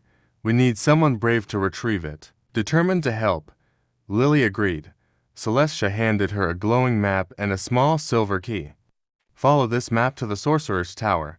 The key will unlock the door to the chamber where the Heart of Stardust is kept." Lily thanked Celestia and set off, guided by the glowing map. She traveled through enchanted forests, crossed sparkling rivers, and climbed hills that seemed to touch the sky. Along the way, she encountered various magical creatures who offered her guidance and encouragement. Finally, Lily reached the Sorcerer's Tower, a dark and foreboding structure surrounded by swirling fog. With the silver key in hand, she unlocked the heavy door and stepped inside. The chamber was dimly lit, and there, atop a pedestal, was the Heart of Stardust, glowing softly. But before Lily could reach it, the mischievous sorcerer appeared. He had a sly grin and waved his wand. "So, you come to take back the heart of Stardust, have you? But you'll need to outwit me first." The sorcerer conjured a series of magical challenges, each more difficult than the last. There were riddles to solve, illusions to see through, and obstacles to overcome. Lily faced each challenge with courage and cleverness, using the skills she had learned from the magical creatures she met along her journey. Finally, after a series of trials, Lily stood before the heart of Stardust. She looked at the sorcerer and said, "The magic you've taken was never meant to be yours. It belongs to the land of Stardust, and it's time to return it." Moved by Lily's bravery and the strength of her spirit, the sorcerer's heart softened. He sighed and said, "You have shown great courage and kindness. I'll return the heart of Stardust, but promise me you will use your adventures to spread goodwill and understanding." Lily agreed, and the sorcerer gently placed the heart of Stardust back on its pedestal. The chamber filled with a warm, golden light, and the magical land began to shimmer and glow once more. With the heart of Stardust restored, the land was vibrant and alive again. Celestia and the magical creatures celebrated Lily's bravery with a grand feast. The stars twinkled brightly, and the sky danced with colors. As a token of their gratitude, Celestia gave Lily a small star-shaped charm. "This charm will allow you to visit our land whenever you wish. Remember, the magic of friendship and bravery can light up even the darkest of places." Lily returned to her village, her heart full of joy and wonder. She often shared her adventures with the villagers, inspiring them with tales of bravery and magic. And every full moon, she would gaze at the starry sky, knowing that she could always return to the land of Stardust whenever she wished. Once upon a time, in a small village named Eldertree, there lived a curious and adventurous girl named Alina. Alina loved exploring and had an unquenchable thirst for knowledge. One day, she heard stories about the Whispering Woods, a mysterious forest at the edge of the village. The woods were said to be enchanted, filled with magical creatures and hidden secrets, but no one who had ventured in had ever returned. Despite the villagers' warnings, Alina felt a strong urge to explore the Whispering Woods. Armed with her bravery and a small satchel of provisions, she decided to set off on an adventure. As Alina approached the entrance to the Whispering Woods, she felt a strange, tingling sensation. The trees seemed to whisper her name, and the air was filled with a soft, melodic hum. The forest was dense and shadowy, with beams of sunlight piercing through the canopy, creating a magical, dappled effect on the forest floor. Alina stepped into the forest, and immediately, the trees seemed to close in around her. She took a deep breath and continued forward, determined to uncover the secrets of the Whispering Woods. As Alina ventured deeper into the forest, she came across a small clearing where a wise old owl named Orin perched on a low branch. Orin had large, knowing eyes that seemed to sparkle with ancient wisdom. "Welcome, young traveler," Orin hooted. "I see you have come to explore the Whispering Woods. Few have the courage to do so. What is it you seek?" Alina explained her desire to discover the secrets of the forest and learn about its magical inhabitants. Orin nodded approvingly and offered to be her guide. "But beware," he warned, "not all is as it seems. The forest can be both wondrous and perilous." Orin led Alina deeper into the forest, and soon they came across a bubbling stream. The water was crystal clear, and colorful fish swam gracefully beneath the surface. Orin instructed Alina to drink from the stream, explaining that it would grant her the ability to understand and communicate with the forest creatures. Alina knelt by the stream and took a sip of the cool, refreshing water. Instantly, she felt a rush of energy and a sense of connection to the forest. As they continued their journey, Alina began to hear the voices of the animals around her, each with its own story to tell. After a while, Orin led Alina to a hidden village deep within the forest. The village was inhabited by a group of gentle forest spirits known as the Sylvans. The Sylvans were small, glowing beings with delicate wings and a deep love for nature. They welcomed Alina warmly and invited her to stay with them. The Sylvans told Alina about the heart of the Whispering Woods, a magical tree known as the Heartwood Tree. The tree was said to hold the essence of the forest magic, but it was guarded by a fierce and cunning creature known as the Shadow Panther. Many had tried to reach the Heartwood Tree, but none had succeeded. Determined to see the Heartwood Tree, Alina asked Orin and the Sylvans for their help. They warned her of the dangers, but agreed to guide her to the tree. As they approached the heart of the forest, the air grew colder, and the shadows seemed to deepen. Suddenly, a low growl echoed through the trees, and the Shadow Panther appeared. It was a sleek, black creature with piercing green eyes that seemed to see into Alina's soul. The panther circled Alina, its eyes never leaving hers. "You seek the Heartwood Tree," the panther growled. "But to reach it, you must prove your worth. Show me your bravery and your kindness." Alina took a deep breath and stepped forward. She spoke softly and kindly to the panther, explaining her desire to learn about the forest and protect it. She promised to share the knowledge she gained with her village and help preserve the magic of the Whispering Woods. The Shadow Panther listened intently and then nodded. "Your heart is pure," it said. "You may pass." With the panther's blessing, Alina and her companions continued their journey. Soon, they arrived at a clearing where the Heartwood Tree stood. The tree was immense and ancient, with golden leaves that shimmered in the light. Its roots spread out like veins, pulsing with the magic of the forest. Alina approached the Heartwood Tree and placed her hand on its trunk. She felt a surge of warmth and a deep sense of peace. The tree's magic flowed into her, filling her with knowledge and understanding. She saw visions of the forest, history, and its future, and she knew she had found what she was seeking. Orin and the Sylvans watched in awe as the Heartwood Tree shared its wisdom with Alina. When the visions faded, Alina thanked the tree and promised to protect the forest and its magic. With a heart full of gratitude and newfound knowledge, Alina began her journey back to Eldertree. Orin and the Sylvans accompanied her to the edge of the forest, and she bid them farewell, promising to return and visit them often. As Alina emerged from the Whispering Woods, the villagers of Eldertree were amazed to see her. She shared her story and the wisdom she had gained, and the village began to thrive once more. The villagers learned to live in harmony with nature, and the magic of the Whispering Woods spread throughout the land. Alina grew up to be a wise and respected leader, known for her deep connection to the forest and her kindness to all living things.